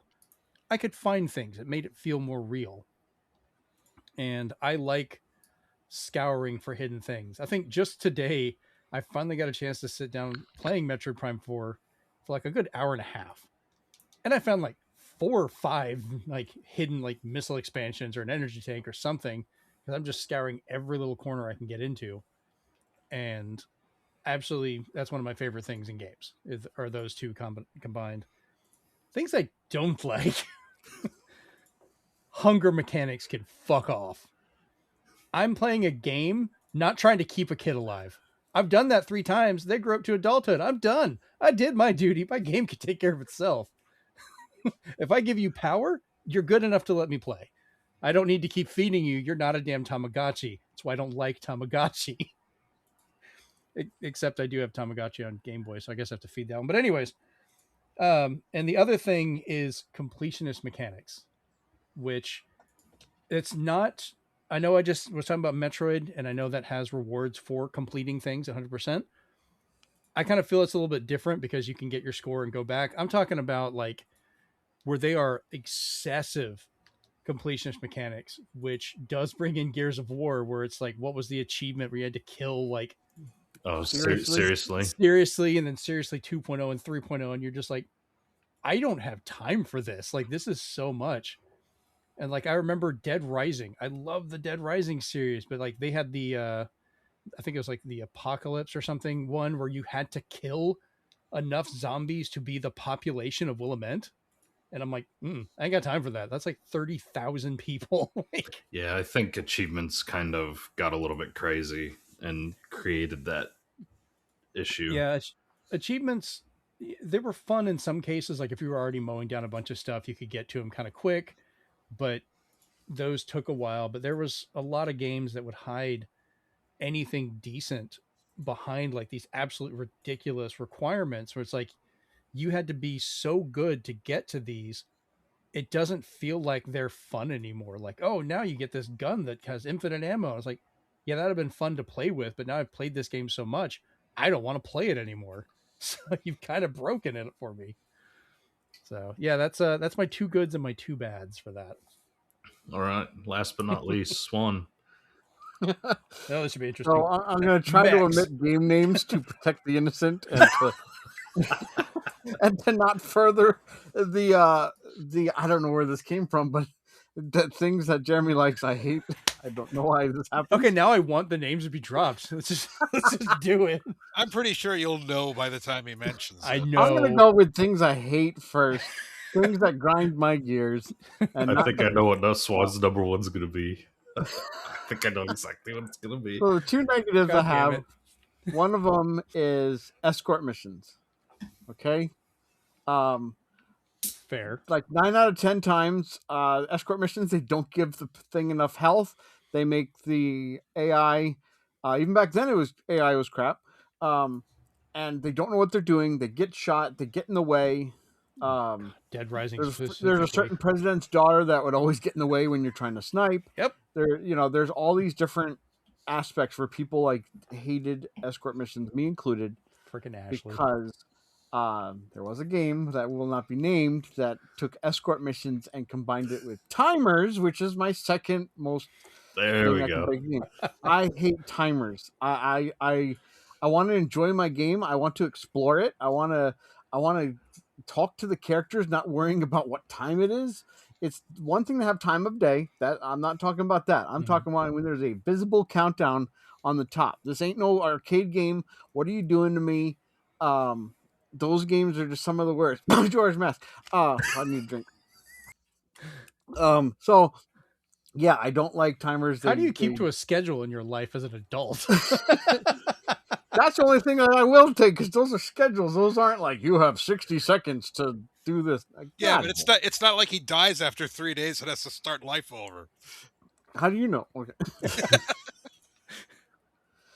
But let's go away from those. Let's go to the two things that yank my crank. So the two things I do love, I love branching paths because it's the only reason for me to ever do a New Game Plus or to play again. I will say New Game Plus is inherently useless to me, but when games give you a path that you're like, you could have done this different if you made these choices, games that make it that you could hire different people, do good and evil archetypes, or make the wrong choice at the end of the game. Those are very attractive. There's only one right choice, you know that. It's just having that, you're just like, oh, now that I played it to where I want the characters to go, and now I'm going to play it like I want to do it. So branching paths like that, especially when games allow you to alter your stats to open up new, what they say, dialogue options, awesome. It's already got me hooked, because then I'm like, how intense can I get? How stupid can I get? Games like that. And then the other thing I really love is destructibility, and the fact when it's a actual part of the gameplay and not just there, because when it's a part of the gameplay, then it's encouraging me to smash. So There's games where it's just like, how fast can you destroy this? There's open world games where there's nothing more satisfying than knocking down that last support of a building and watching it fall, especially if it falls on something or someone. It's just like, or just having the ability to be like, I wish I could go to this room. Oh wait, I can. I'll just like hammer through the door or something like that, or I'll make my own window. You need to play Bonanza. Destructibility is a big part too. You name dropped, so you broke my rule, but but that's more like molding. I'm gonna still enjoy it immensely, but it's not gonna be along the lines of it took a lot of time to make that. Now I'm gonna knock it over. You'd be surprised, but okay. It's interesting because there's it's good destructibility, but it also says to hell with physics. Yeah, that was your self-imposed rule, not mine. So yeah, I'm glad I could get through that without mentioning any games. When we get that cough checked out there, I will. I'm gonna drink some more. Honestly, that went over better than I thought it could have. So good on you. Yeah, actually, this question's actually brought up an interesting discussion. I think that we'll have to have in a later episode because the branching paths thing. I think there's. I like branching paths, but I think that sometimes they can be done quite lazily. Yeah, we could talk about like the ones we like, the ones we don't, things like that. Yeah. I'm making a note for later for that. But on to the third question. Who is your favorite protagonist and who is your favorite antagonist in a video game? They don't have to be from the same game. If they are, then that's fine, but they can be from different games, just to be clear in case it wasn't. So for me, protagonist was... I ended up going with Solid Snake from Metal Gear Solid series. Just because... Literal solid choice. Yeah. So obviously, like, Metal Gear Solid 1 on the PlayStation 1 was definitely like that... I guess for me, it was kind of like that, kind of almost like Final Fantasy VII moment where it was just like, this was like a really good game that was like, that really captured me. And it was quite deep in a lot of ways. And so, you know, like the fight with Sniper Wolf and like the making you feel bad for like beating a boss was just like, you know what, fuck you, Kojima. I will make the statement now, and I will stand by this. I think Metal Gear Solid was more impressive, both technically and story-wise, than Final Fantasy VII. Yeah, I agree with that. It was a better game because of all that. Because it didn't rely on just pretty CG. It was an actual, well-acted, well-made game. Mm. So totally agree. Nice. We actually agree on something. Final Fantasy VII can suck it. Cloud Light Earth died. Still one of my favorite shirts that he's got. I absolutely love. Oh my god, you actually have that shirt? Yeah. And then the best part was the story that Swan told me where like somebody gave him dirty looks once when he was wearing it. Like I think it was like a gas station or a restaurant or something. I had another one I had to retire because it said Star Wars sucks. And I wore it to Star Wars premieres, and I wore it to whenever I watched the Star Trek movie with my brother. So I got both jeers and cheers. I can respect that either way. That's just funny. That's great. And I love Star Wars. Oh, that was good. But yeah, like I think the thing about Solid Snake was because even going from like 1 to 2 to 3 to 4, like the way he kind of evolved as a character, like, you know, I just thought was quite an amazing experience to see. I know a lot of people don't necessarily like, I guess he wasn't in 3. I apologize. Retcon that. But a lot of people didn't like 4. He wasn't really in 2 either, but he kind of was. Yeah, kind of was. You didn't play as him, but a lot of people didn't like 4. I thought it was actually really good. But I played it. I enjoyed it. I digress. As far as my antagonist goes, this one was tough because sometimes I kind of cheer for the villains a little bit. But Yeah, this one was really tough, actually. But for antagonists, I went with oh my god, why am I blanking? This was Oh your my god. question. I know, it is my question, but like why am I blanking? Oh no. This is This why I is wrote all my embarrassing. answers down, because I knew that would Yeah. happen. Okay, fair enough. Shit. All right. Jeremy, why don't you go while I'm trying to Yeah, think of we'll it? come back to yours. So for protagonist, I thought about this one because there's so many different game series I really enjoy and love, but the one that I consistently enjoy every time, and I've always had fun with this character, and that is, because I am a child of the 80s, Mario. And I know that is kind of a safe answer, but he has been the character I've enjoyed since I was a kid back on the NES, basically the first game console I ever had, through the Super Nintendo, the N64, every system, every handheld that I've had from Nintendo to today. I have always enjoyed playing Mario games. And it's a character I enjoy seeing. I have all around my room. Freaking, I've got like little Mario hats on my desk. Um, it's become such a staple of everything I enjoy in gaming, specifically with Nintendo stuff and in general. So that's always been the good one. Now for antagonist, this one's a bit of a cop out, but my favorite type of antagonist for a lot of games when I'm just playing them is zombies. I've always enjoyed good games with zombies in them, because you can have hordes of them. Even if they're slow, they can get really dangerous when they're building up, going around you. But this is all the way from my wife's favorite game of Plants vs. Zombies to talking about Dead Rising earlier, or all the way back on the Super Nintendo with Zombies Ate My Neighbors. Um, even with later games, because I know zombies have been kind of played out for a lot of stuff, but there's still really good ones that have it, even down to like the Legend of Zelda version of zombies with the little skeleton guys that scream at you and freak you out. Like, those things are terrifying when I first played that. But that's always kind of been one of my favorites to run into. But there's not really a set character as an antagonist, because they're just dumb and trying to kill you. It's just the mass volume of them and the threat that brings in that kind of adds to the fun. Because what was the game we were playing earlier this year? The multiplayer one that was covered in zombies and Zombie Army? no, not Zombie Army. That would have been kind of obvious. The other one, we're building up our little houses and State of Decay. State of Decay, yeah. That's another really good zombie one that I enjoy. It's just, you don't have a direct antagonist. It's the threat of the world, because there's as many people that there can be enemies, and it's like never ending. So that's kind of always been one of my favorite antagonists when I have fun in a game. Hell, Call of Duty, it's the only freaking good thing I think about it is zombies. So Yeah, especially nowadays. Oh yeah, thank God they stopped making them after Black Ops 6. Yeah, right.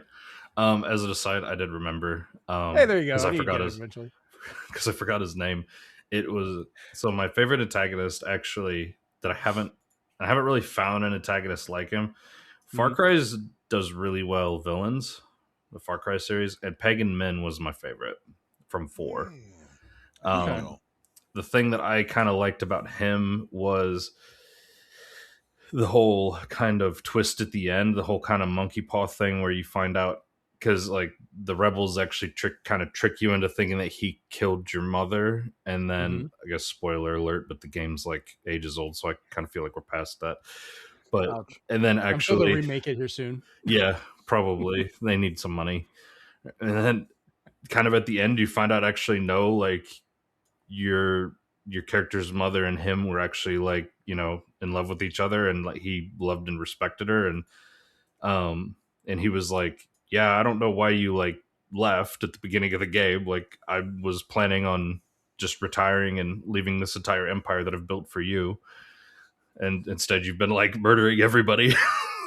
And stuff. You should have just stayed for the wontons. Yeah, well, Crab Rangoon. It was the Crab Rangoon. Yep.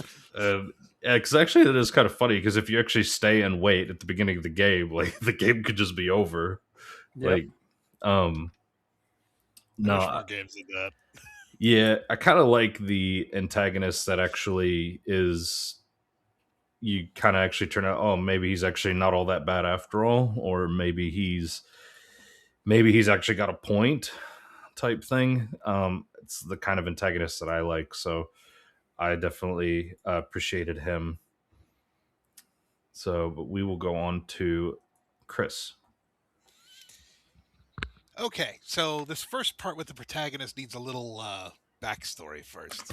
So, you know how one thing that I do not like in many shows or video games is what they call the idiot plot, which is when somebody is doing something that the audience knows is bad, but they're just like either they don't have the right information or they didn't listen and now they're being tricked into doing something stupid, like yelling at their true love or following the bad guy's plan. And you're just like, they're smarter than this. The writers are just cramming this in.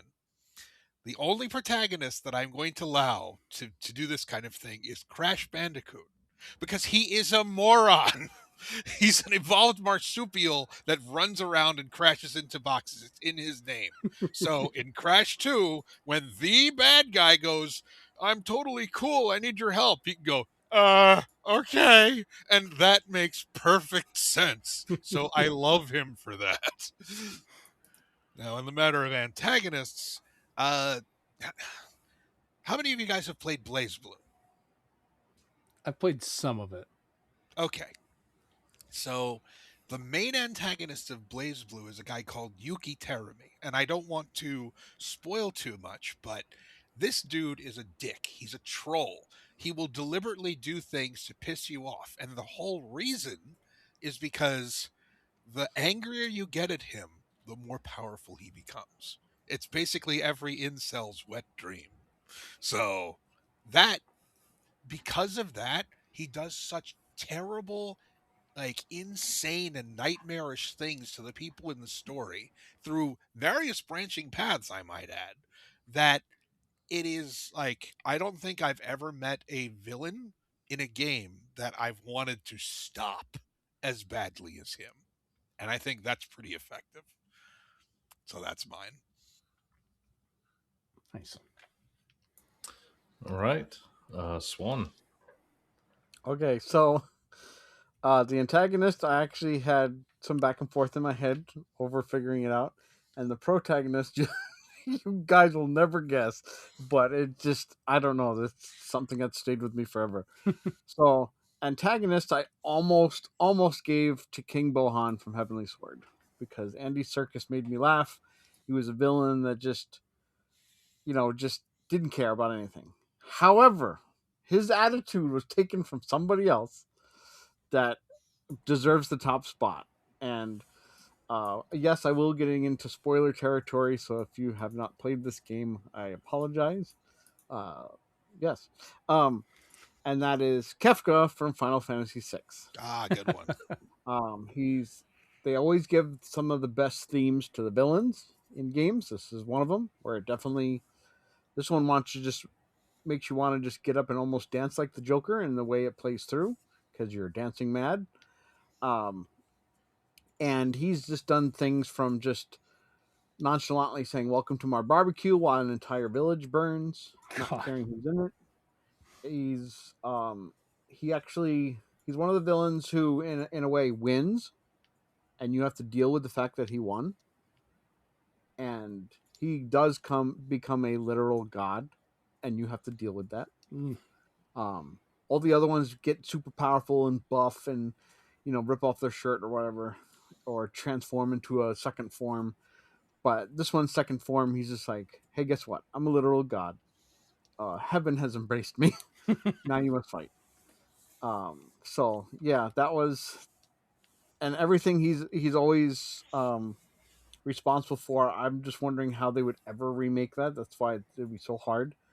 They would have to make him worse, probably the worst Joker there is, basically. But I love when people cosplay as him. Now, my favorite protagonist, and I'm gonna see if you know who this is, Chase. Okay. Do you know who Richard Marcinko is?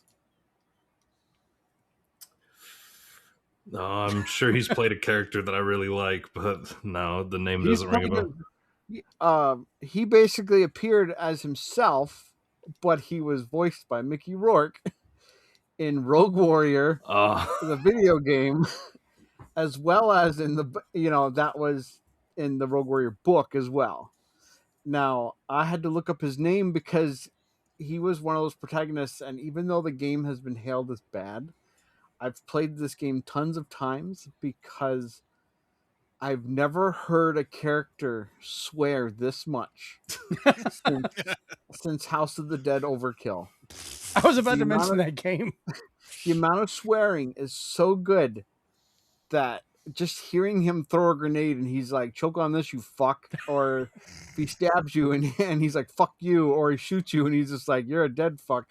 It's just, I don't know, it's refreshing because usually they'll try to make it over the top, but the way they deliver it is just so perfect. And I just like playing through it because I want to see how many things I can make him say. He's basically an unleashed Duke Nukem, if that's possible. And he's just so much fun to play as every single time.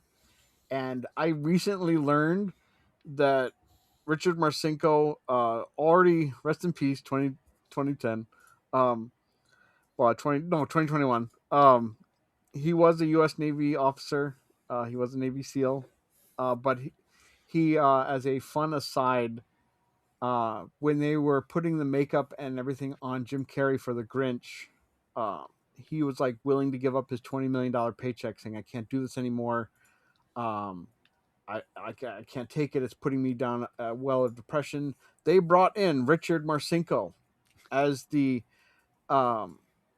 torture specialist because he knew how to endure different types of torture. And he basically helped out Jim Carrey get through doing 6 to 9 hours of makeup every single day.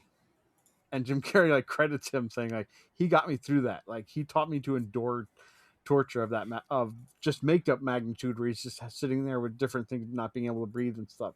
So you may get a laugh out of Jim Carrey, but you'll never get information out of him. I was like, my man.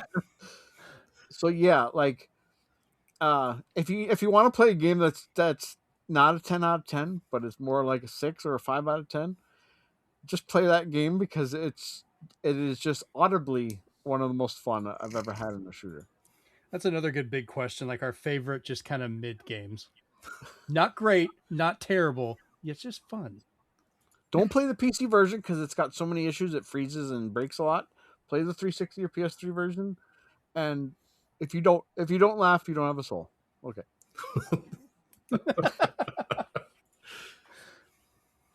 Nice. Oh man. All right. Well, I think that was it for Chase's. Now we're on to my questions. So I did mine a little different than y'all. I didn't do kind of generalized. I've got one general question, and then I have one for each of you. But I have answers for mine as well for each of these as well. So we'll kind of combine it. But so, Steven, I'm going to start with you because this was kind of an interesting one I thought of when I was working through some stuff on my collection. But if you had to give up your entire collection except for one system and its games, which one would you keep and why? So, surprisingly, let me go to my page here. Surprisingly, this was easy, but it's kind of bending or cheating a little bit. But I actually picked Switch 2. Yep. Because it plays Switch 1. And so I have Switch 2 and Switch 1, so I already have 2 libraries. You'd have to give up the Switch 1 library. You'd only have the Switch 2. Well, but it plays Switch 1. Okay, then Switch 1. And then I can do without Switch 2. Because I did Switch 1 as well, because I was like, it's just too many damn games.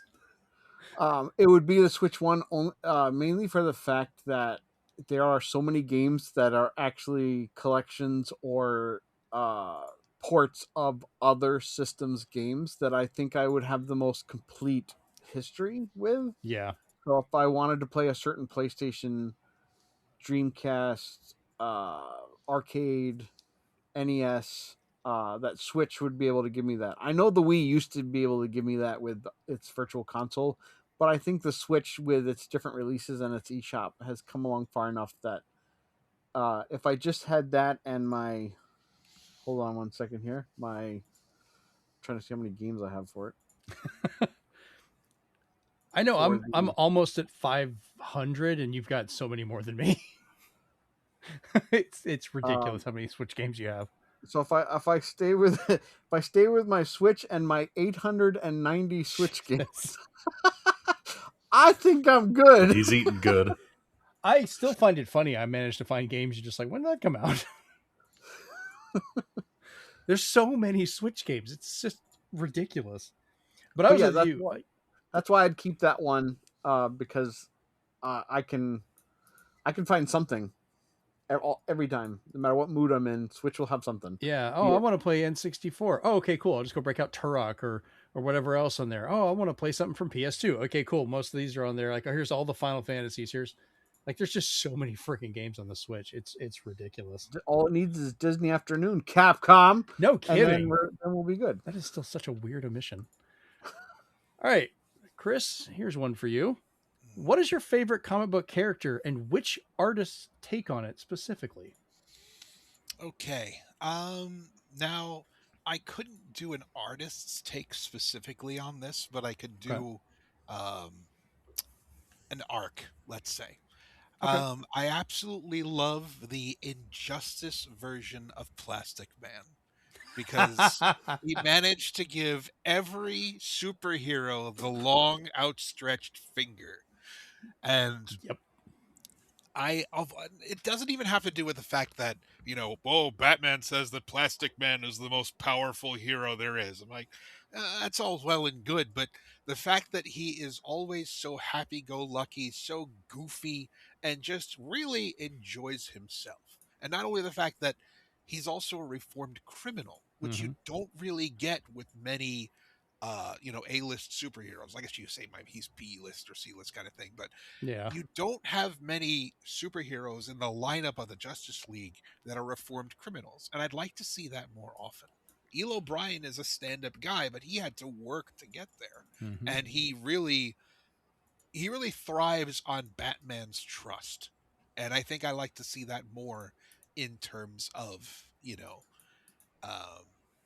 hero friendships and things like that. You've got, the anti-hero and the goody-goody in terms of Bruce and Clark, but the fact that Eel O'Brien as Plastic Man really has to work to prove himself, and a law-abiding dark paladin like Batman trusts him, I think that says a lot about both characters.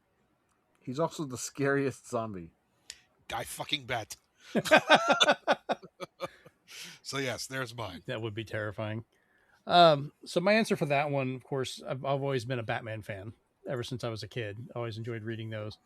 But my favorite take on Batman has always been the late 70s, early 80s Neil Adams, which was the high point of the gray and blue suit, which has always been one of my favorite takes on him. Like, I enjoy the all black and the moody and everything, but that gray and blue could, you could have the light and dark, you could have the fear and everything, but it was the high point of Batman was also a really good detective.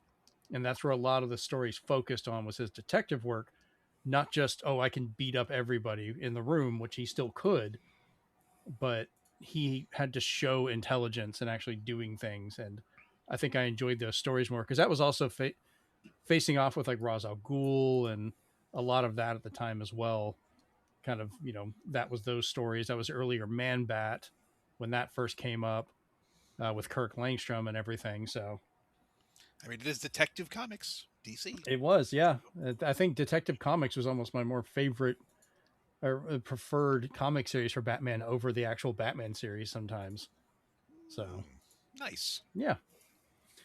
All right, Chase. If you could add a new game to the Gears of War series, what time period would you want it to cover? Pre-Emergence War, post-current series, etc. Oh, that's easy. Pendulum Wars. So it'd be pre-Emergence Day. Pendulum Wars, for anybody that doesn't know, would be when the wars, like the human wars, fought between the COG and I believe it was the Union of Independent Republics, UIR, or something like that.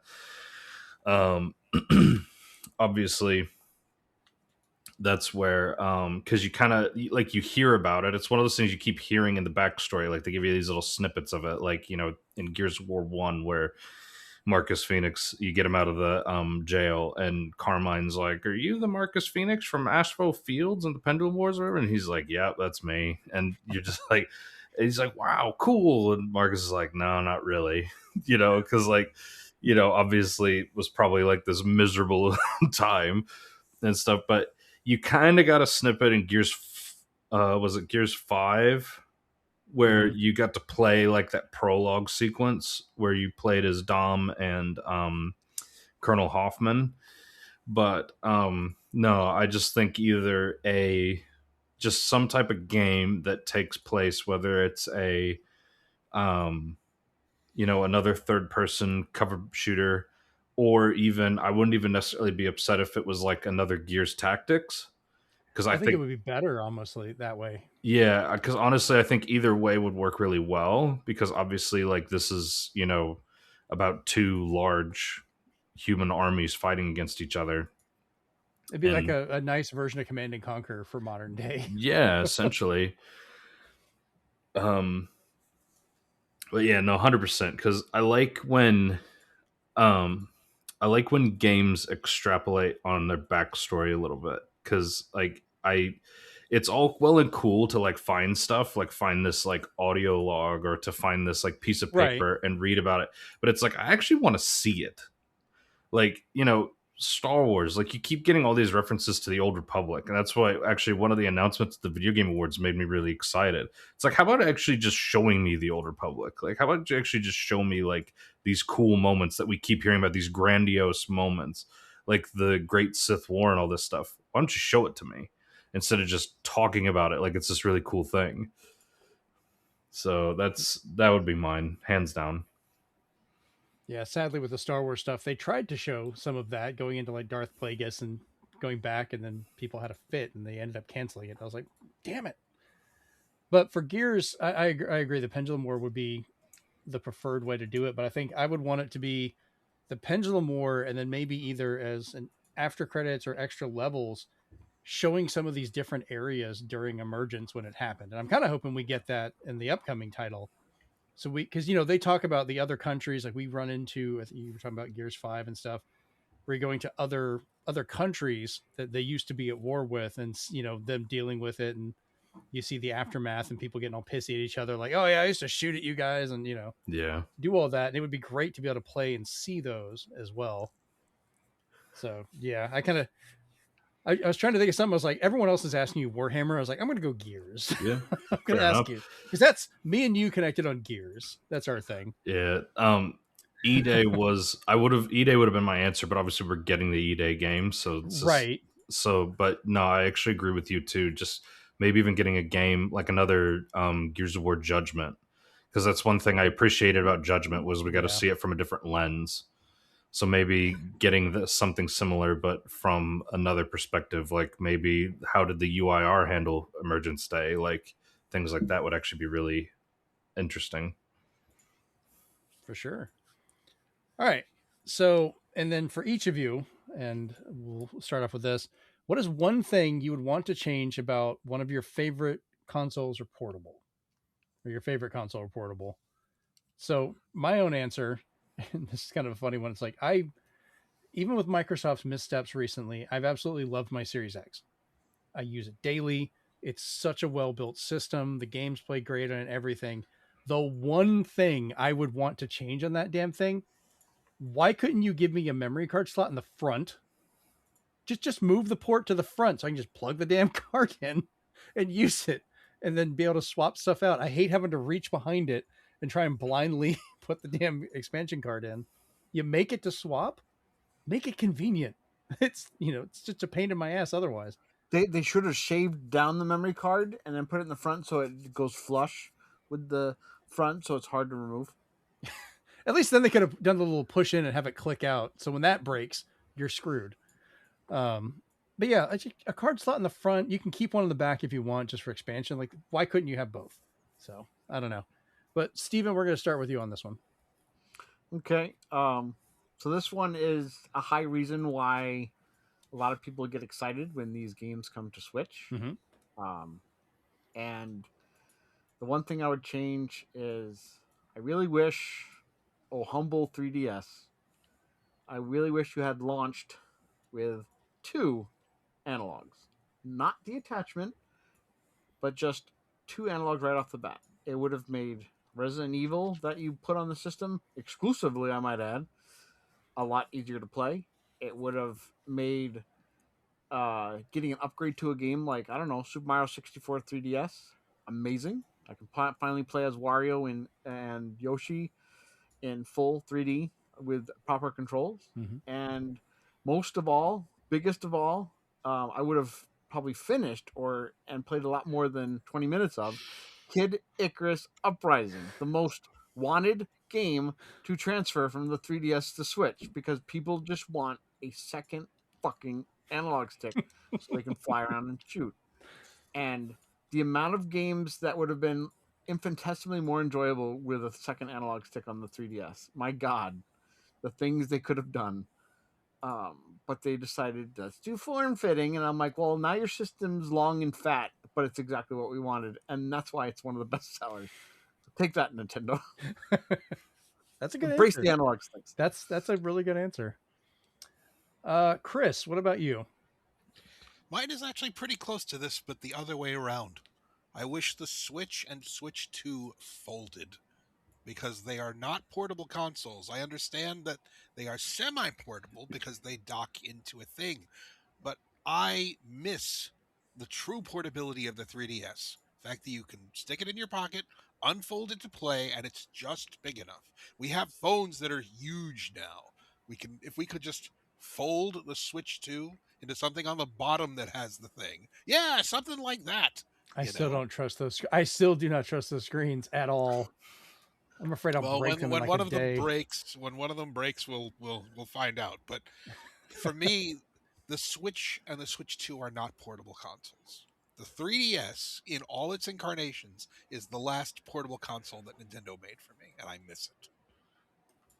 Okay, good answer. I miss Street Pass. Me too. Seriously, God, I miss Street Pass. I wish they'd bring back a version of that, but like maybe you can just keep it in one of the Joy-Cons or something, just to like mini one. Or instead of these icons, give us Badger Arcade. That would be great too. Going to conventions was so much fun. You had like thousands of people waiting in line. Yeah. All right, Chase, what about you? Okay, so this one was a bit of a tough one, but I've chosen the Switch, and the thing that I would change about the Switch, and I haven't obviously touched the Switch 2 yet, but I would change the ergonomics of it. So this is an issue that I've had with just like some like consoles anyway. Mhm. But like the Switch gets uncomfortable to hold after a while, like in my hands. It does. I got decent sized hands. Like I'm not saying they're the biggest hands in the world, but like, you know, I want like, and I know that there's like, you know, accessory makers out there that are, you know, that make more ergonomic like setups for it and stuff, but just make something that's like, you know, easy to hold for like, you know, people. And Yeah. you know, so a lot of people didn't like it because they thought it was too big, but like I miss Xbox's Duke controller. That one was like, that one was made for me, man. I absolutely love that I have thing. a Duke controller my kids got me for my Series X. Like it's an Xbox One controller and it's fantastic. Yeah, I've got the Hyperkin one as well. I Yep. love it. Absolutely I love the it. screen. Yeah. I can say that Nintendo heard you about for the Switch too, though, Chase. So Yeah. One thing I ended up doing, at least give it a hold. Yeah, one thing I would recommend both for the Switch and the Switch 2, what I do to make it more comfortable, specifically the OLED, because that's got the full stand on the back. I pop it out and then kind of rest it on these two fingers so I can still play, and that puts the weight balancing there, and it's a lot more comfortable for me. And I do that on the Switch too as well. I just kind of pull out the little stand and that's how I hold it, which also makes it easy. I can just set it down at any time because it's already got a kickstand out. But I agree. Like if you're already not going to be the most portable and you need a case, you might as well make it a little more comfortable, which, as Steven said, the Switch 2 does feel a lot better now because it's got a little bit of extra on there to work with. Chase, I will say, God help me, if you ever buy a Dreamcast, get the Performance Dreamcast controller because it is as big as the Duke. Because our friend Paul always preferred this one because of his big hands. He's just like, I can't use the regular Dreamcast controllers too close together. That one was perfect for him. He's just like, it's big enough for me. And I was like, it's too big. Wow. I do not own one because those things are monsters. Yeah, I don't have one of those either. I always had just original. When you see it in the wild, you're going to be like, am I holding a Steam Deck? Right? Oh, God. All right. Well, I think that was a pretty good... Damn, we did 2 hours just of our questions. We're about to finally get into the listener questions. So we're definitely having a fun one. And once again, not a damn bit of news today. So let's move over to the listener questions. I'm going to give them the big question this week. All right. So Azurepeeps from our Discord had an interesting question. Said, what is your favorite limited edition console that has been made available to the public? Examples are the green Metal Gear PSP or gray Sony Anniversary PS4. So, Chris, I'm going to start with you. Mine's a little, I don't know if you'd call it limited edition, but I know they don't make them anymore. Mm-hmm. I miss the vanity plates for the new 3DS. The fact that you could just take them off and just put whatever on. I want that to be on more stuff. I want that to be on the Switch too, without having to get a specific one off of Amazon. It was such a cool way to personalize your console. So were you a fan of the original Xbox 360 faceplates where you could just swap those out and have different designs? Those were cool too, but I feel they work better with a portable system. That's fair. Just my view. No, I get it. All right. Chase, what about you? This one was tough because the PS4 had that clear blue one that I absolutely wanted. And then but then I couldn't get it because it sold out like instantaneously, which is just kind of an issue with special edition stuff anyway. I think Swan knows exactly what I'm talking about because I think Athena actually got one, that transparent blue one. I didn't even know they made it transparent. That's crazy. Yeah, it was. It looked clean, like it looked really nice. But I'm a sucker for clear electronics. But then I actually ended up going with one of my favorites, and it's probably just a little bit biased because of Fire Emblem, but actually my Fire Emblem Awakening 3DS. I really liked the artwork, and I just liked the color and just how it looked. It just looked so clean. I'm about to say, yeah, that was a really clean design because that was the white with the kind of silvery design, wasn't it? Yep. Yeah. Nice. All right, Steven, what about you? A part of me wanted to go just with color and say the Resident Evil 360, but it didn't have anything else special going for it. So my favorite one, though, is the NES Game Boy Advance. I wish it was backlit, but alas. The fact that one came out and then the NES Classics on Game Boy Advance came out and those were colored at the same color as the NES cartridges was just like a match made in heaven for having the two together. And it's probably one of my favorite Game Boy Advance games. Game Boy Advance systems. Yeah, but say that was the Game Boy Advance for that was an SP. It was backlit. It wasn't the model that was like the really good backlit. Oh, the 101. The 101s. Okay. I was like, but they're all backlit for SPs. But yeah, backlit, but it wasn't like backlit. I want like my phone. Like, yeah, you want can't see right now.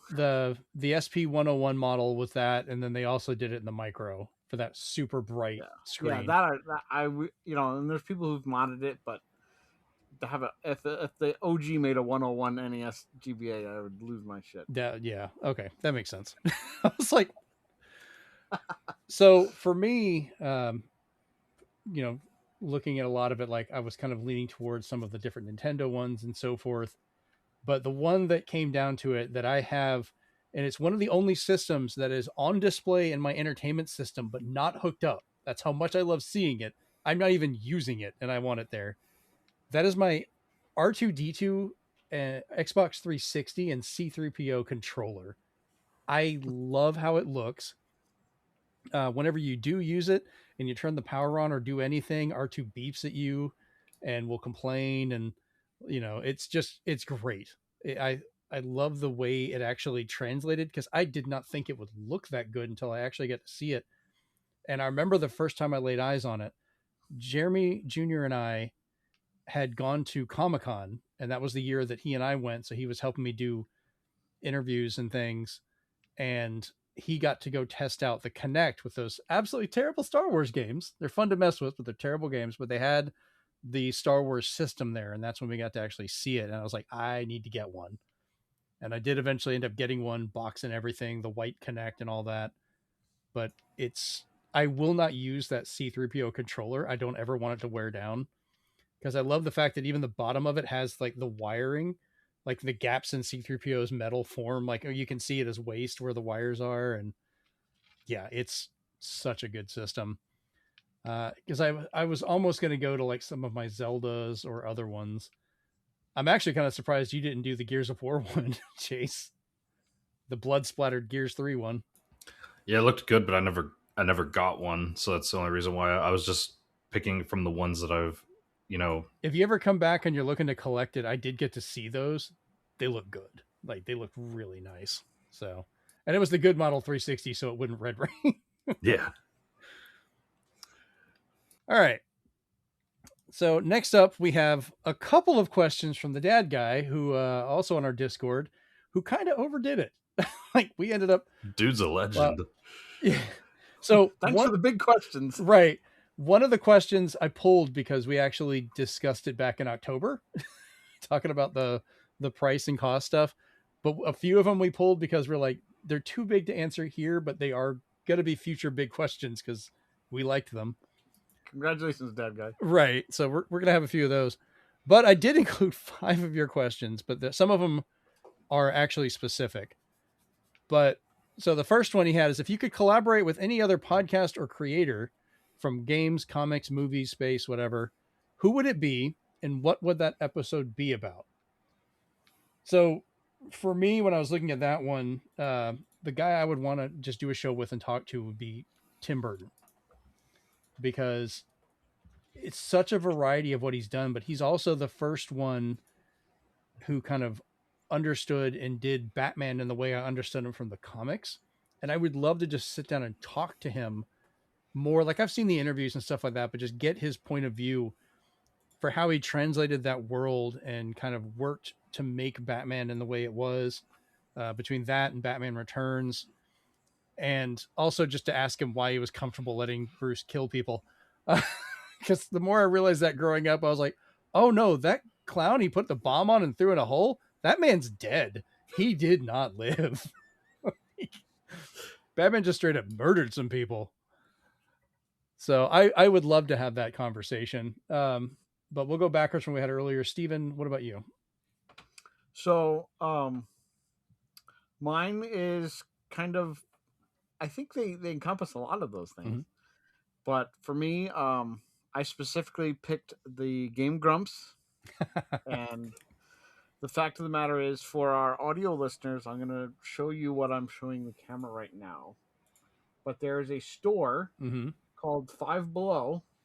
And I know the light's high on this. I like backlit. Right.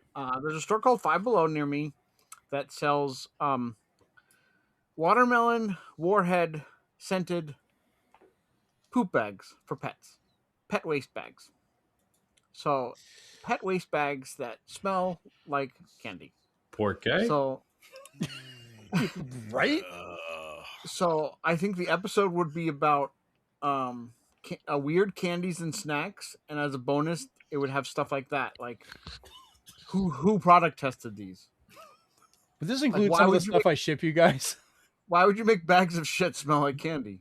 Like, really, you're picking up shit to throw it out. You're not picking up shit to be like, the watermelon.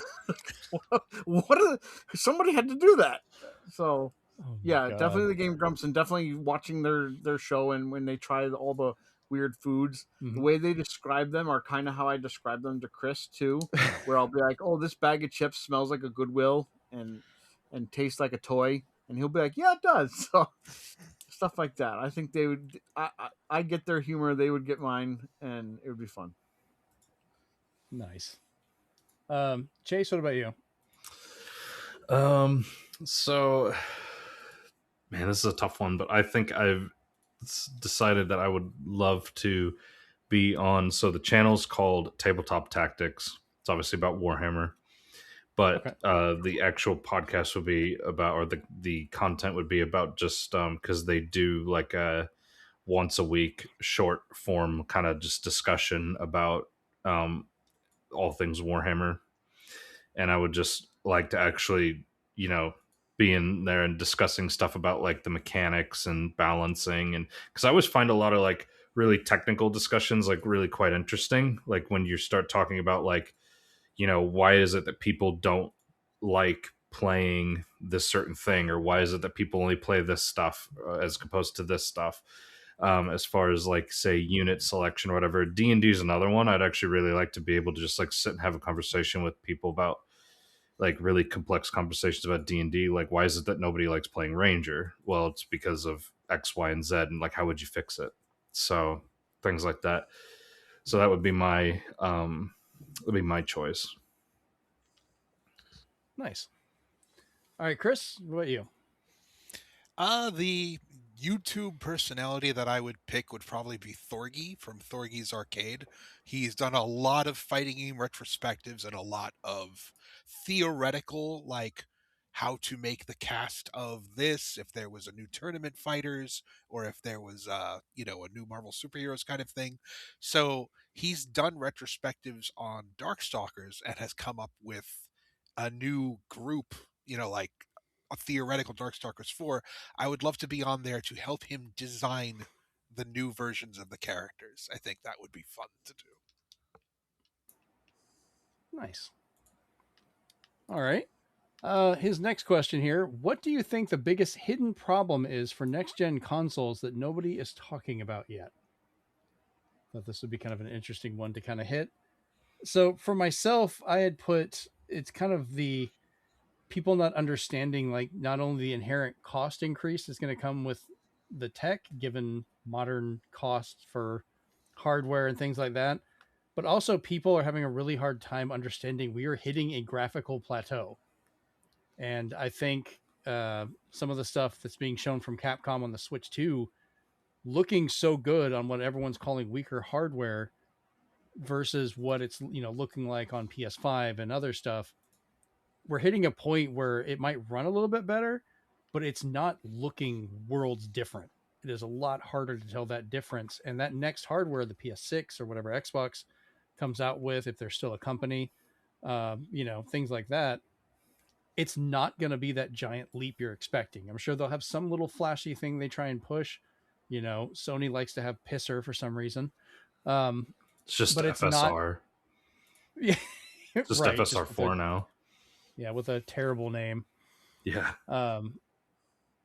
But it's, people are not going to see that giant leap. This isn't the days of going from the Super Nintendo to the N64 or PS1 to PS2, which was insane. Like, we're not going to have that anymore. So, all right, Chris, what about you?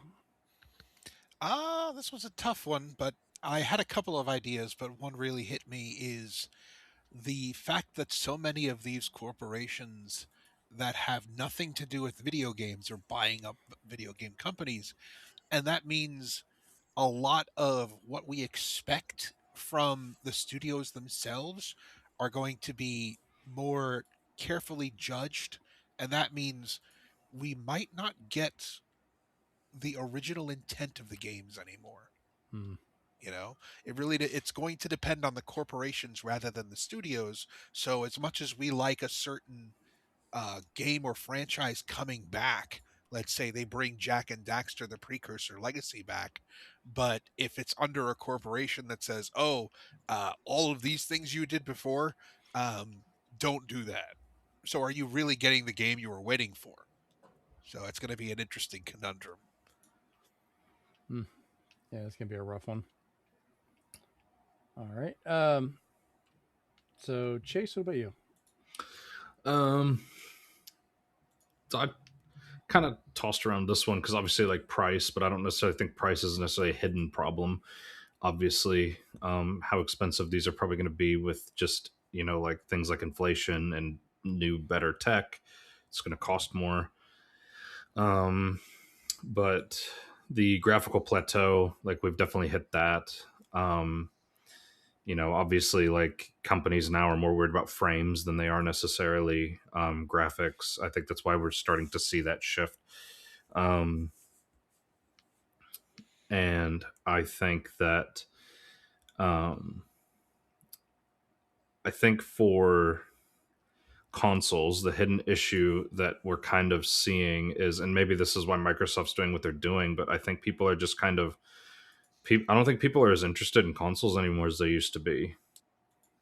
Like more and more people are going to, like, they're starting to see a trend where a lot of people are going to PC, or they're just like, they're kind of foregoing consoles. I think that, and I think this is probably why you saw Nintendo make the change that they did when they veered off. Maybe they saw this coming ahead of time. And I don't know. I mean, I just think that I think consoles as a whole are like, I like consoles and I prefer them to a point, but people like they want to get away from physical media. They want to get away from like a lot of things that people really enjoy with like nostalgia and whatnot. And I don't know, I think that there's going to be kind of this weird, I think they're going to run into this weird kind of middle ground where I don't know, where they're just going to try to become like a PC box. And it's just, who knows? I mean, that's allegedly what Microsoft's doing, right, isn't it? So I don't know. All right. And lastly, Stephen, what about you? So this is going to borrow a little bit off of Chase as well, because I think the biggest hidden problem that has already occurred once and nobody batted an eye, and that is which of the big three are going to be the first to abandon physical media, with especially Sony's sales outlook saying that most of their sales have been digital, and had accounted for most of their profit, and seeing stores downsize certain sections like Xbox to just 1 4-foot section, if that, and increasing just the digital cards. And when I say like it happened before is, I worked in electronic boutique when we had a whole wall, and then most of the store was all PC games. There's nothing but PC games to play, and eventually like those just went away. And while there is like a few outliers, there's not a lot of people that say it matters. Like games still sell millions of copies, and the fact that any physical version you're getting of the PC game is always going to be code in the box, unless you're getting it hopefully on a disc from limited run and not a code or a burned CD. Yeah, or burned CD 3DO users. But it's a worry, because then it's like, okay, what will happen to the stores when that person decides, oh, we're going to go full digital? You go to Best Buy now, and they just have a 1 4-foot section of just all the PC games and all the currency you can get for them. So it makes it so when you buy those systems like Legion Go and Steam Deck, you're getting what you liked about the Switch, but now you're not getting anything to carry around. And it's just going to be interesting how they handle that, because we for the longest time we held out for Nintendo being the last bastion, when not a lot of people understood about disk installers and how the strength of the website Does It Play now will actually tell you like what's on the disk, which is very helpful now to tell you if it's a disk installer or not. And in a world where we were like, okay, when you bought this on Switch, you got only this on the cart and the rest was a code. And you were like, okay, it probably can't get worse than this. And now you're finding out that even Nintendo has allowed their third parties, and including their first parties, known as Pokemon Company, to just say, we're just going to give you the license on there, because you do that with Steam and you don't complain. So if we do that with a physical, and then you shouldn't complain either, right? And then certain games do the same thing. You put the disc in, you install the entire game off of the internet instead of the disc, and you're just like, okay, now I just need the disc as a license to play. And there's a lot of people who are just okay with that now because it's becoming the norm. And I think that's the biggest problem, is that, who's going to just fully embrace digital first and just kind of throw in the hat saying, like, think of the money we could save by not having anything produced anymore except for the game itself. All right. Trevor, Chris, did I get you on this one or not? You did. Okay, You did. I thought so. The answers again come along. I was like, wait, I went this way, I went that way. All right, so now he had specific questions for the three of you. He didn't have one for me because apparently I'd already answered one, I guess. I was fine. He likes Metroid. Go for it. I'm cool with that. So, Steven, we'll go back with you and we'll work our way back around. Which version of Snatcher do you recommend? As in, what is your favorite? And I was like, I know you're going to have an answer for this one. So while people have said that the PC Engine version, it's called CD-ROMantic of Snatcher, was the basis for what became the Ultimate version, I will recommend that you play the Sega CD version for a few things. It's gotten localization cleaned up from the PC Engine, so even if there's an English patch for that, it still got cleaned up better. I've played other versions that didn't have the English patch. I had to play by muscle memory, and there was some things they changed. But the Snatcher one for Sega CD is the only one that has an English dub. It is the only one to have Red Book audio, so you can listen to the amazing soundtrack on your Sega CD or your audio player. And it is one, if not maybe the only one, that has a fleshed out, revised third chapter, junk, they call it, that kind of ties everything together for you. So, and as Chris will attest to, when you go to forums talking about the Snatcher, and people want to try to get an English translation of one of the other versions, as they did make it for PlayStation, they made it for Saturn. There was even a group of modders trying to port it to the Dreamcast, who recently ported Star Fox to the Dreamcast. Go figure. Really? But when you're on those forums, everybody's just like, why would you spend any moment of your life getting an English translation for any other version when you can play the Sega CD version? They're so adamant. It's one of the few times where the internet comes together for a common goal of saying, play the Sega CD version. The other ones are not as good. And that seems like universal. Everywhere I looked, trying to find an English translation for the Saturn one or PlayStation one, because I like to see the differences, they were like, no, I wouldn't waste my time with that. So again, if you can acquire the Sega CD version, I'm using that in air quotes, definitely do. You won't be disappointed. And if you are, you're dead to me. Yeah, because the Sega CD was the one you got me to play when we first played it and we streamed it, which it was emulated, but whatever, it was there. But that was the easiest way to be able to stream it. I was going to play it via a cart on one of the other systems, but it's pretty easy to pick up. It's only a couple bucks physical.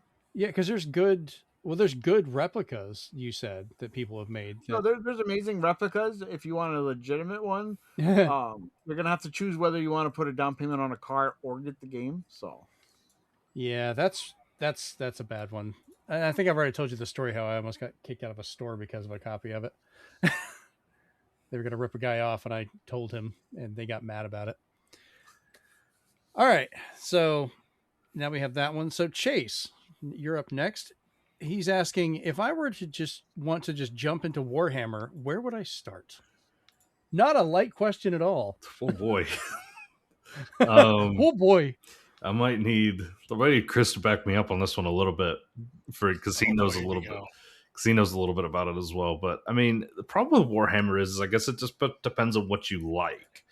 Like the thing is if you like, there's multiple different factions in the game. There's like, you've got the Imperium, and in the Imperium you've got Space Marines, you've got the just normal Astra Militarum, you've got the Custodes, the Grey Knights. You've got so many different like variations just from the Loyalist Imperium side of it.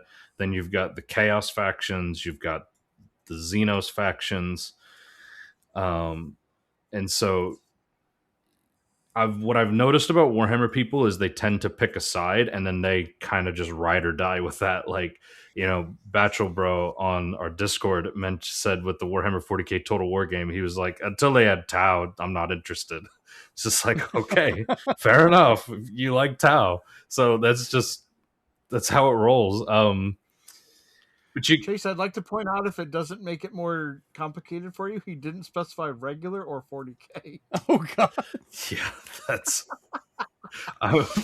part of me is assuming a 40k, so I do apologize if I mess this up. But if it was regular Warhammer, probably a safe starter. Yeah. If it was regular Warhammer Fantasy, I'd probably just say Total War Warhammer, because people absolutely adore those games. You don't necessarily get a ton of like story, but you do get exposed to, like, the amount of content you get is quite good on the PC. For Warhammer 40k, I would say that you can probably start,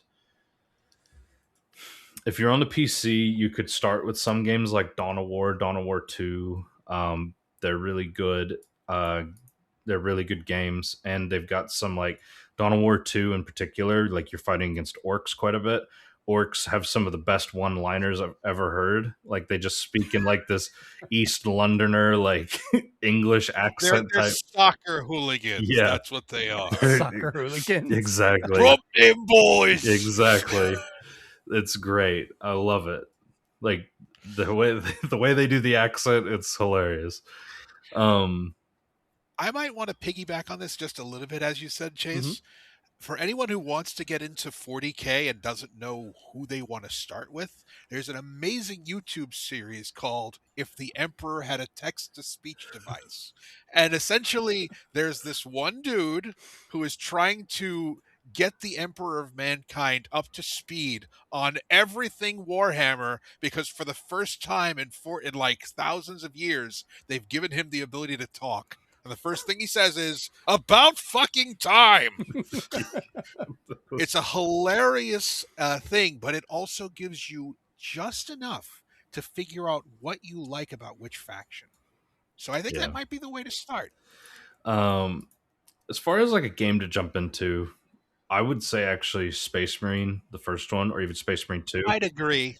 I tend to agree. Probably the baseline. Space Marine 1 is great because it's got orcs. I love fighting against orcs just because I love the one-liners and I love the accent. But like it's starting to become, GW is kind of running into this issue now where Ultramarines are the brand. Like, which kind of sucks. Yeah, honestly. If you don't like, but this is the thing, right? If you don't like Space Marines, then it sucks. But if you like Space Marines, then it's wonderful. Then it's amazing. Yeah, exactly. And you love, I mean, Space Marines have always been kind of the poster boys. Yes. But then Ultramarines now, especially with Titus and like how popular Space Marine 2's gotten, that's the brand. And, you know, we've just seen with the new announcement, there's the 500 worlds. I'm still sticking by my guns. That's definitely, Space Marine 3 is going to be set within that 500 worlds campaign somewhere. And like GW is making a conscious effort to keep everything continuous now. Like when you saw the Warhammer 40k Total War trailer, it was Ultramarines. That was who was in the CGI like trailer. And then they showed that you can customize it to all these other ones, but Ultramarines is the baseline now. So Space Marine, Space Marine 2, they're really good. And actually Space Marine 1 kind of leads you in because I think Titus's story actually gets bridged between 1 and 2 with some books. So potentially there's room for potential there. Yeah, that one's a real tough one because I mean it's a rabbit hole, man. Once you jump in, the Space Marine, that also ties into what was like the Lost Level or whatever, the Secret Level from Secret Amazon Level video on Amazon. That would be a good addition to it because I think that was after 2, right? Yeah, so that took place right after 2. So, spoiler alert, but if you at the end of 2, he tells they tell you that we've got this secret mission that we need you to go on, and then they cover it there. They cover it, and he might play this. I don't want to spoil too much. Yeah, but yeah, they cover it in the actual Secret Level, and the Secret Level, the freaking animation in Secret Level was amazing. Such a good snippet. But even then, like, that's also just as much of a rabbit hole because then you're sitting there watching that and you're like, wait a minute, what's this like thing that's like why is that? And you're just like, oh boy. Just honestly, go ahead. I think the best thing to do is to go to your nearby game store, look at the figures and say, that guy looks cool, and start from there. And honestly, that's just walk in and be like, question and see what they do. Yeah, just walk in and be like, all right, look, which of you do I need to give access to my bank account? And then we're going to go ahead and see what happens. Yeah. You're going to have just open account just to get money as you need it. Yeah, because like I haven't actually gotten into. It's kind of the nice thing about Warhammer, though, is I've never really gotten into the tabletop. I want to, and I'm going to eventually.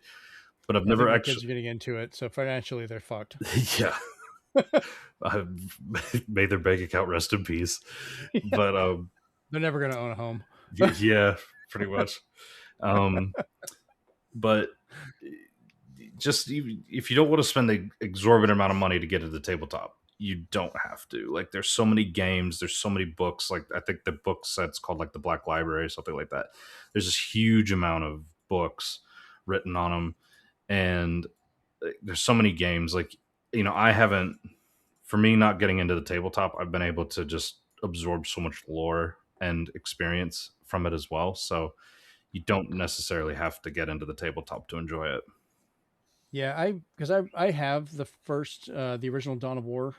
Like, I played through some of those a little bit. Like, I didn't finish all of them, but that was my first taste of Warhammer, of kind of understanding. Like, I'd seen it, but didn't know what in the world it was.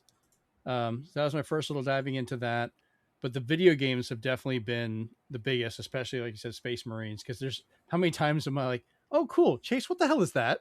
Yeah. Why is that skull floating around? What the fuck is this thing? Like, why is there a flying baby that looks like a Borg? Like, oh, look at that robotic baby. Are you sure that's a robot? Oh, God. Can you imagine if any of those first-person shooter Warhammer games gave you the scanning ability of Metroid, where it's like, what is that? Give me a history of it. Actually, and you're like, oh my God. That's one of those things where you would need an extra disc. Right? Encyclopedia disc. But there's, I think we're like a smorgasbord of games, because there's Bolt Gun is a fun boomer shooter style one that's good to mess with and explore. There's a couple of the multiplayer ones that we've messed with. I can't remember the name off the top of my head, but we were playing it on Xbox a little bit. Dark Tide. Dark Tide, thank you. And then, yeah, because go ahead. I guess that's a loaded question he gave you, Chase, because that could be, what game should I jump into, or if I wanted to start with the lore, where should I jump into? So there is like different answers depending on what specifics he wants. Well, too. I think even as complicated as this is, we're giving the simplest answer we can, because there's so much shit. Because hell, there's a Vampire Survivors style game coming out that could be fun just to explore, and oddly fucking fits perfectly. Mate, like, I'm amazed at how well that is going to work out. As a 40K fan, I'm eating good right now. Like, that's exactly what I could say. If you like 40K, you're eating good right now. Like, the fact that we got Total War 40K announced was just absolutely epic. We've had, the Dawn of War Definitive Edition came out because Space Marine 2's just made 40K so popular. All of a sudden, finally got Space Marine 2. Sabres said Space Marine 3's coming. Like, there's just as the Pick Vampire Space Marine and Survivors. Power Wash Simulator, for God's sakes. Yup. The Vampire Survivor one, Bolt Gun 2's, I think, around the corner as well. It's just, as a 40K fan, you're eating good. That's just all I can say. For sure. If you think Warhammer's complicated, Dad Guy, look up how many variations of apples there are. Yep. Oh, yeah. All right. So last question from him, Chris. This one shouldn't be complicated at all. He just says, Persona, where would I start? Not complicated. All right, this one, not as complicated as the last one, at least. It's not Warhammer level. Now, I can't give you a definitive answer. This is going to depend on you. There are 2 Persona games that I consider the best ones. Okay. One of them you can play right now on Game Pass. The other one I would suggest you wait on. Persona 5 Royal has so many spin-offs because it is considered the pinnacle of the series. But I suggest you don't play any of the spin-offs because they all stink. Play Persona 5 Royal. It's the original game, the definitive version, and very fun.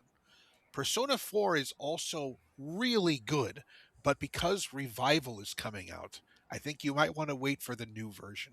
You can play Persona 4 Golden, but I can't guarantee it would be the same experience. So if you want to start, I would say either, Persona 4 Golden or Persona 5 Royal. I think you'll have more fun with the latter. Because if I understand correctly with those, they're not directly connected most of the time. They'll have references, but it's like Final Fantasies. You don't have to play all the previous ones to understand a certain one. It helps, but you don't need to. The more of them that you play, the more little nods and shakes you see. Yeah, if you want to see them connect because you want to see an Avengers Endgame moment, then play Persona Q. It's a different art style, but they all meet. Right. Yes, that is fun. And the Persona Q games are fun. The dancing games have their moments, but I would say for the sake of just enjoying the crux of the game, I would say Persona 5 Royal is the way to go. Yeah, Kentaro on our Discord, my oldest kid, they've been trying to get me to play Persona for a while, and he's actually bought me most of them as gifts and stuff, and I've enjoyed what I've played of them. I'm bad about RPGs. We've already talked about that. I like for finishing them, but Persona 5, specifically Royal, has been one that I've played the most of and really enjoyed. Like, it's a beautiful game. Yes, absolutely. Great music too. So, all right, yeah. Thought that would be more complicated. Pretty simple. Well, that was a tough that was a tough act to follow. I could have gone farther, but I found myself out of breath for a reason. Yeah, that was always a question. It was always a question I was going to ask. Sorry, Jeremy. That was always a question I was going to ask Chris at some point, or I guess now's the time, is that I never really knew if they were congruent stories or if they were just standalone stories that kind of just had nods towards the other ones. So that's good to know. As mentioned, think of it like the Final Fantasy series. There are 1 or 2 things that stay constant, and you will see them and go, aha, there's the thing. But you really can play 3, 4, or 5 at any point. The only ones that connect are Persona 1 and... No, not Persona. Yeah, Persona 1 and the 2 versions of 2. And we only got the second half of 2. Which sucks. And you'll see some characters that carry over, because I think the guy that runs the Velvet Room, I think it's called. Yes, that guy is always pretty consistent. So like there's themes and certain characters, but they're not story-wise connected to everything. Right, which is nice. You can jump off at any point. Yeah, so it's easy to just pick up one and enjoy it. Don't worry, Chase. Mara is consistent in all their Persona and SMT games. You should look him up. He's awesome. Mara's not in every single one, but is that the penis one? Yes. Hey, don't ruin it. Oh, if you need a full stat sheet, go to lemonparty.com. No, don't do that. Jesus. All right. Now, next up, we had a question from PlayComicsPodcast over on Threads, who I was talking with. And they had the fun question of, who's your favorite Muppet? Now, for this one, I'm including not just Muppets, but everything Jim Henson entitled. So that would include Fraggle Rock, Sesame Street, stuff like that. I think that's fair. And we probably would have had the same understanding. I just didn't get a chance to clarify that ahead of time. But I'm very interested to hear you guys' answers before I give mine. So, Steven, we're going to start with you. Oh. All right, Play Comics Podcast. I apologize in advance. Here it comes. Because the other reason I started with him. I inherently hate Muppets. There's nothing you like? If I had to settle on one, it would be the Martians, also known as the Yip Yips. Oh, nice. Yep. But thanks to Jeremy, if I wanted to broaden my horizon and pick any of his creations instead, it would probably be Higgle from Labyrinth. Nice. That's a good one. It's a very sad state of what the suit looks like now, but yeah, they just had their 75th anniversary celebration. So I think if I know you could in November you could have like bid on like the crystals and a lot of the Fraggles and stuff. So that was really cool to like own a piece of history because they were selling the old Fraggles. I'm not sure if Higgle was on display there.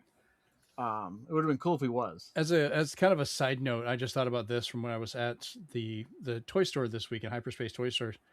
They have some of the Ninja Turtles figures that are based on like monster movies. And I love the little detail. And I wish I'd gotten a picture. They have Michelangelo as the mummy. And they cast the toy's head is based on his movie head that is deteriorated, where the teeth are showing like it's rotted away. They use that as the head of this mummy toy to show the face deteriorating. And I was like, that is such a cool little like hidden little bit of information there. All right, so Chase, what about you? What is your favorite Muppet? Well, I'm cheating because I'm giving 2, but it's because you can't separate them. Oh, I know where this is going. Statler and Waldorf. Yeah, they're a package deal. They're the best part of the Game Awards. They were the best part of the Game Awards last year. Anybody that talks big shit on Jeff Keighley and his obsession with Hideo Kojima is good in my book. Ralph and Miss Piggy, for the part I saw, did talk some shit about him too, specifically Ralph. Yeah, so, Ralph was great. Nice. I wouldn't mind having Statler and Waldorf there every year. I know, right? So I was hoping for him. Like for the little bit I saw it, I was like, oh, I don't see him. Yeah, I agree. That's a pair that you can't really separate.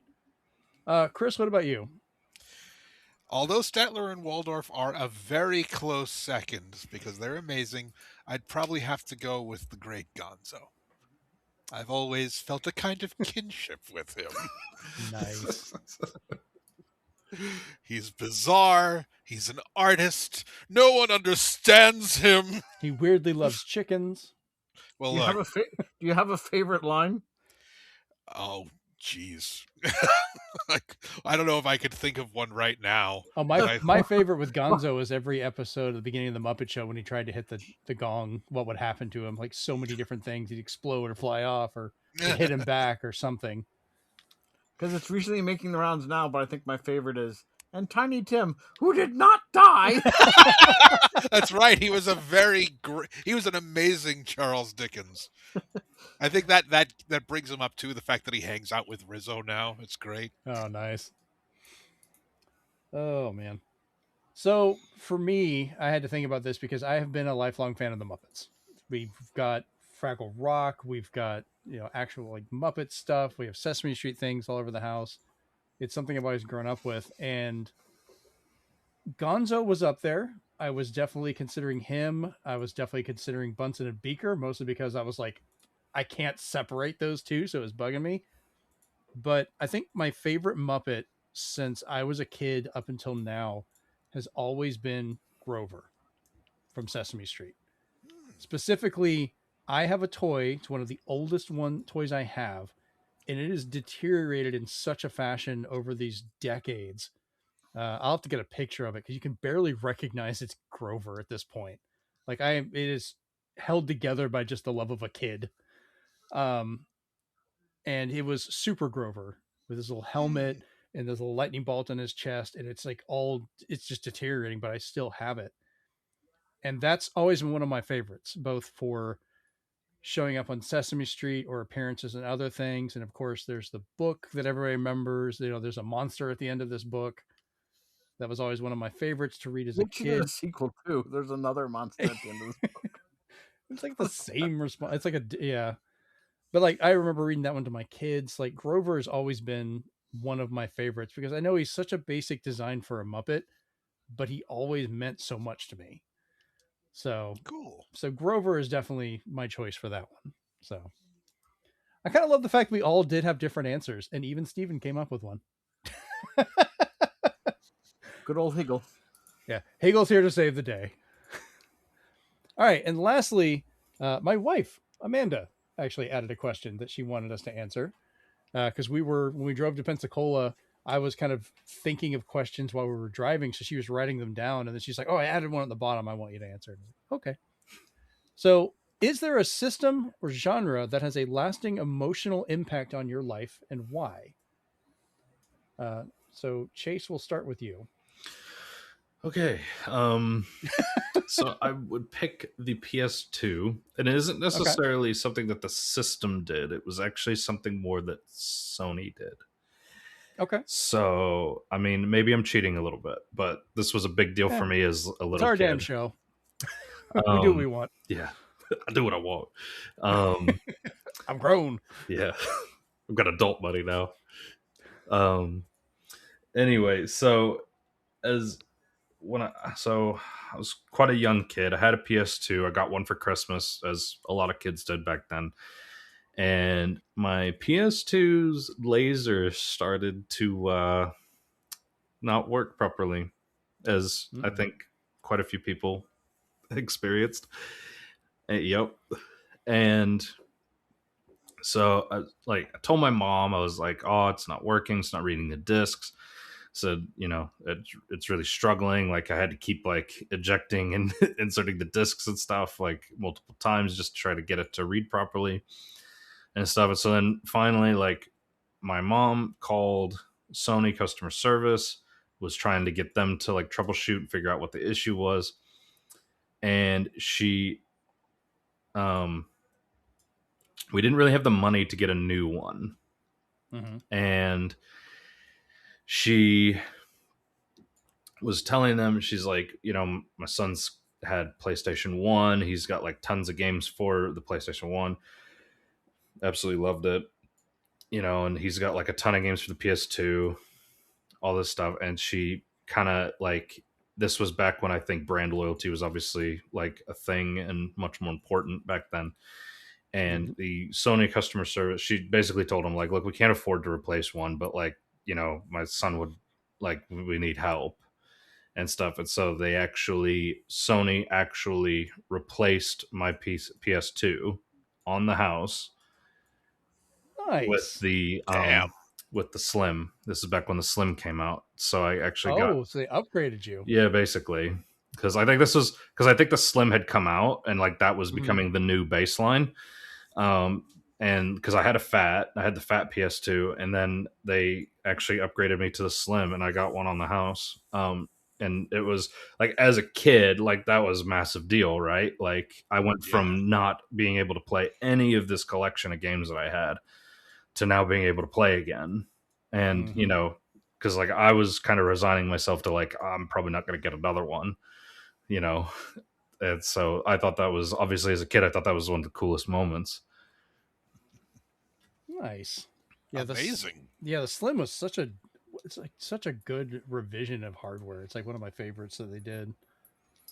So, all right, Steven, what about you?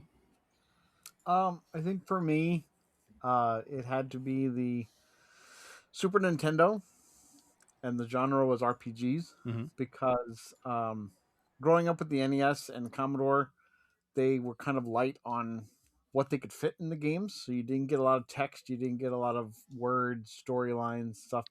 You got just enough of what you needed. And then playing like RPGs on the Super Nintendo and such, as a kid, I would constantly ask my parents what this word means, how do you pronounce it, and it helped me be really good at spelling at an early age. Where I felt confident in spelling a lot of words because of the amount of reading I Nice. had to do with RPGs, where you just basically had to fall into it. So while other people were reading books, I was reading games.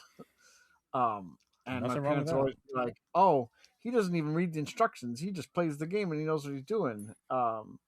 So it was kind of like that. I was like proud to own an SNES, and to make things even more personable.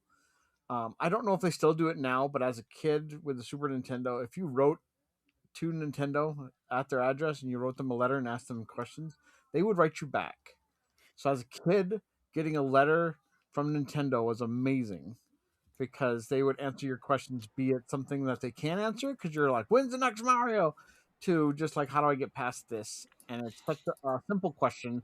And this was after they had disbanded, thankfully, most of their like gameplay counselor stuff. The 900 numbers were getting out of hand. Um, but it was just nice getting a letter back from them. And, there's just so many Super Nintendo games I can return back to. And I'll be like, yeah, this one I learned how to spell.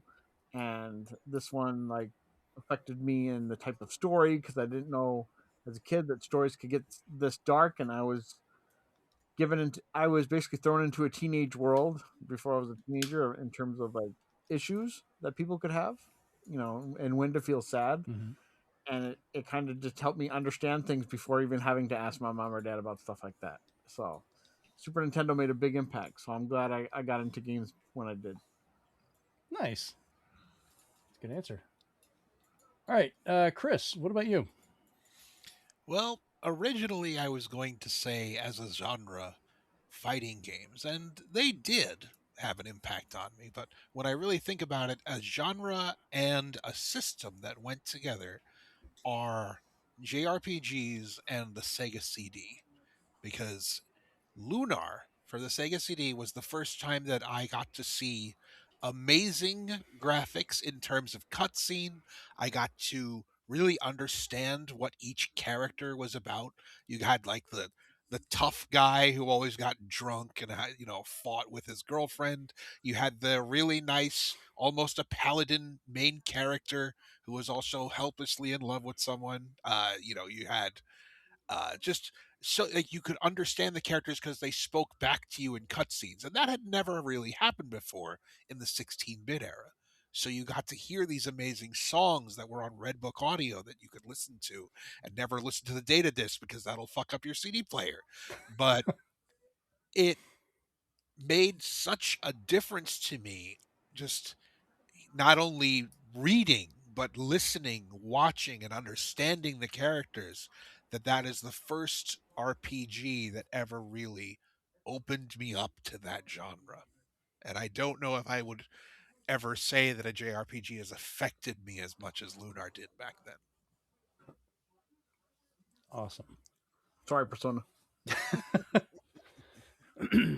So for this one, for me, I kind of know why she asked this question because she always loves hearing the story of this. And for me, it's going to be the Nintendo 64.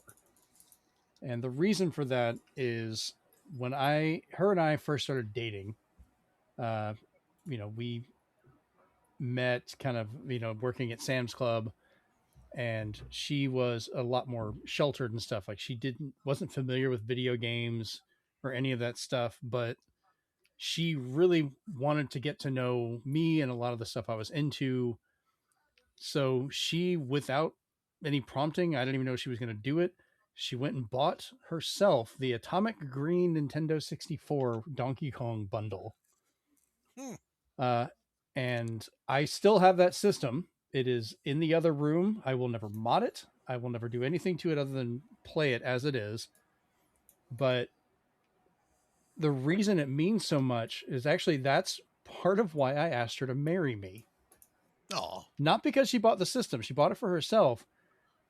She was the first person I ever knew that went to a length like this to understand my hobbies, not to try and change me or get me into theirs or, stop playing games or do something like that. She was wanting to learn this just to know more about me and what I enjoyed. And that blew my mind. Like I never had anyone do that.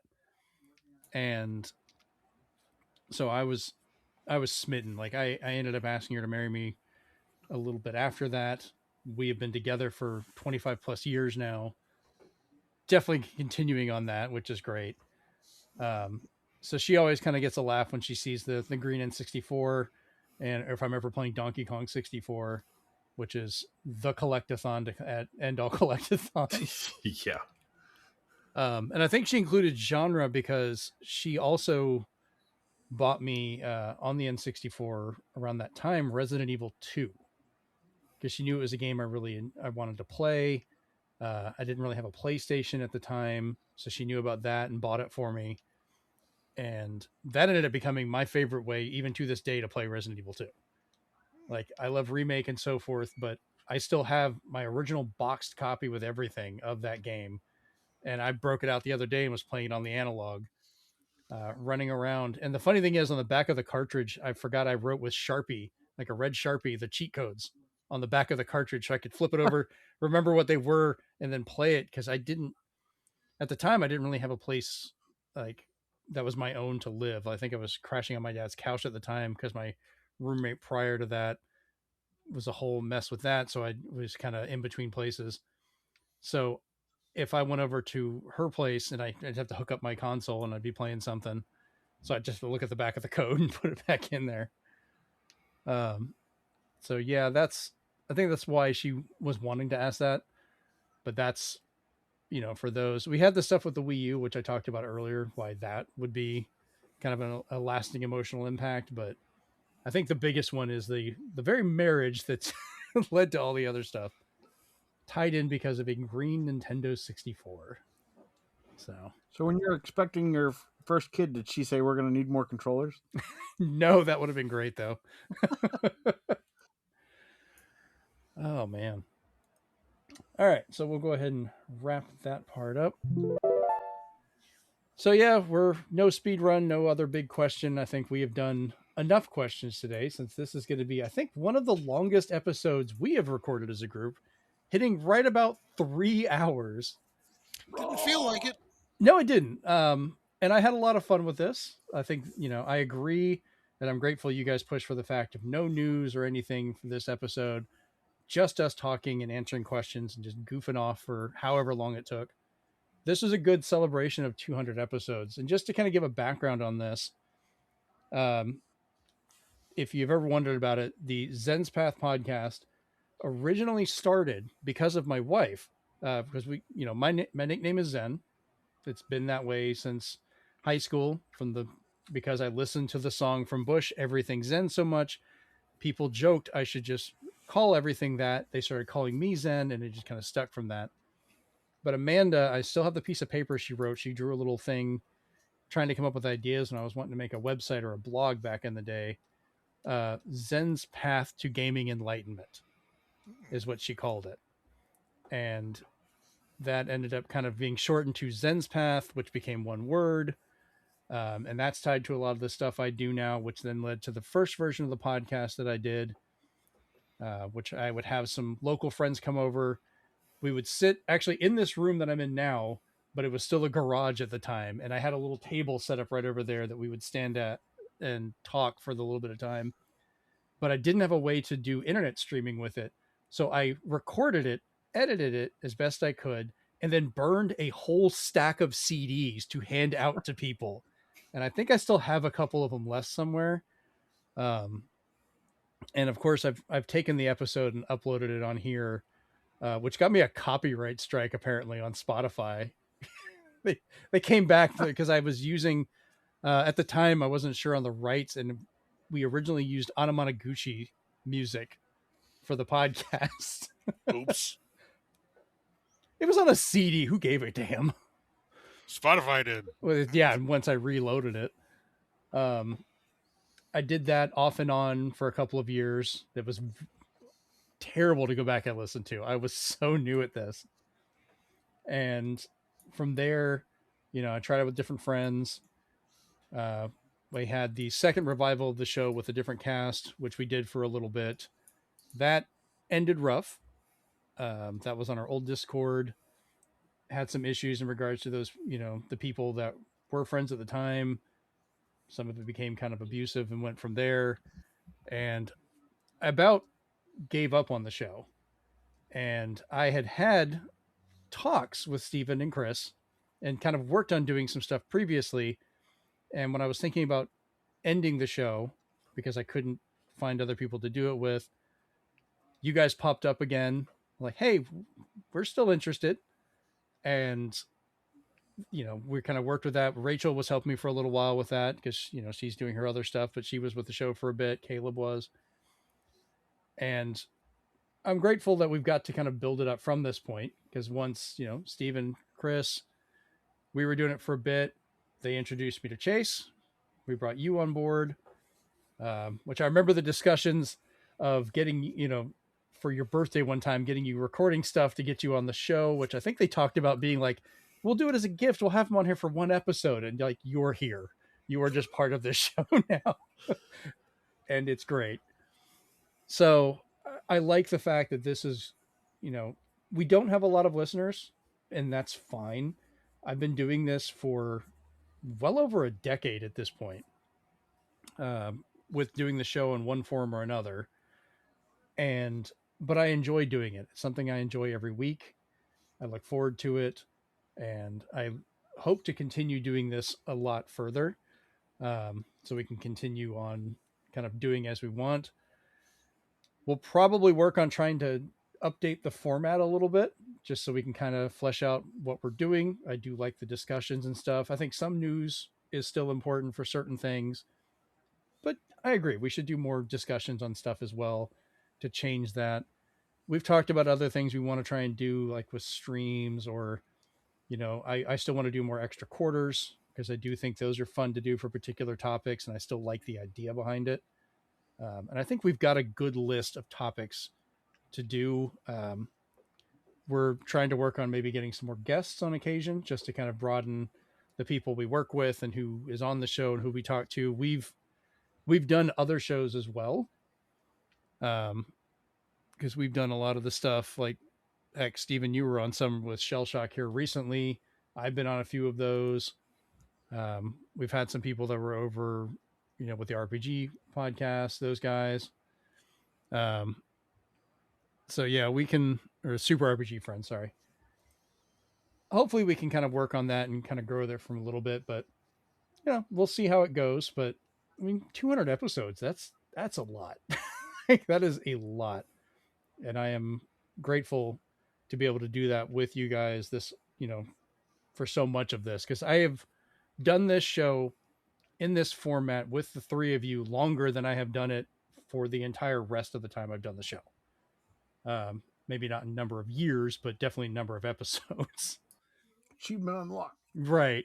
It was horribly sporadic back in the day, because like I would do an episode and then I would come back like 2 months later with, sorry, I'm back. And then that would have to happen a few times, because I would just I was bad about it. So, but yeah, do you guys have anything you want to say in regards to being on the show, or anything you want to say to our listeners for this 200th episode? Steven, I'll start with you. Yeah, the biggest thing I'll tell our listeners is this has been our, and hopefully your, moment of Zen. Good throwback to the Daily Show. Chase, what about you?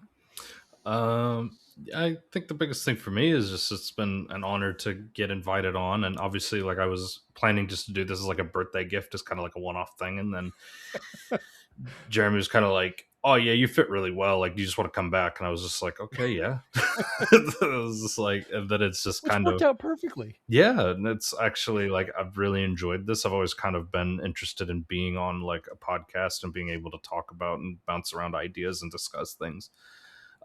So like this has been honestly an awesome achievement, and as Swan said, achievement unlocked, and just honestly it's been a great time. It's been a great ride, so I appreciate everything. I appreciate you being here as well. And Chris, what about you? I regret my involvement, but aside from that, damn. Aside from that, mute. Hang on, Your reality and substitute your own. I moved so far back that the headset broke. So I guess the headset agrees with me. Jesus. I admit I am a person of few words, and I always have been. So it's very difficult for me to be part of a podcast. I only show up when I feel like I have enough to contribute, and it's going to be like that, going forward. You guys are the talky types. But, for the moments where we all discuss and just have fun laughing together, that I don't regret. That is fun. And I hope we have more moments like that. I always enjoy having you on here, Chris, even when we can't see you. Yeah, there you go. All right. Well, I think that about wraps up episode 200 of the Zenspath Entertainment Network podcast. And we're out. Peace. May you stay on the Zen's path of enlightenment. Yep. The Zenspath to gaming enlightenment. Still such a confusing name, but it worked, I guess. This has been a production of the Zenspath Entertainment Network podcast by the staff at zenspath.com. The show is created and edited by Jeremy Powers. You can find the video edition of the show on our YouTube channel at ZenspathCom. The audio edition is located wherever you find your podcasts. Links to all versions of the show, as well as to our Discord where you can talk with us directly, is located at www.zenspath.com. Please leave us a like, thumbs up, comment, and review where you can to help us grow.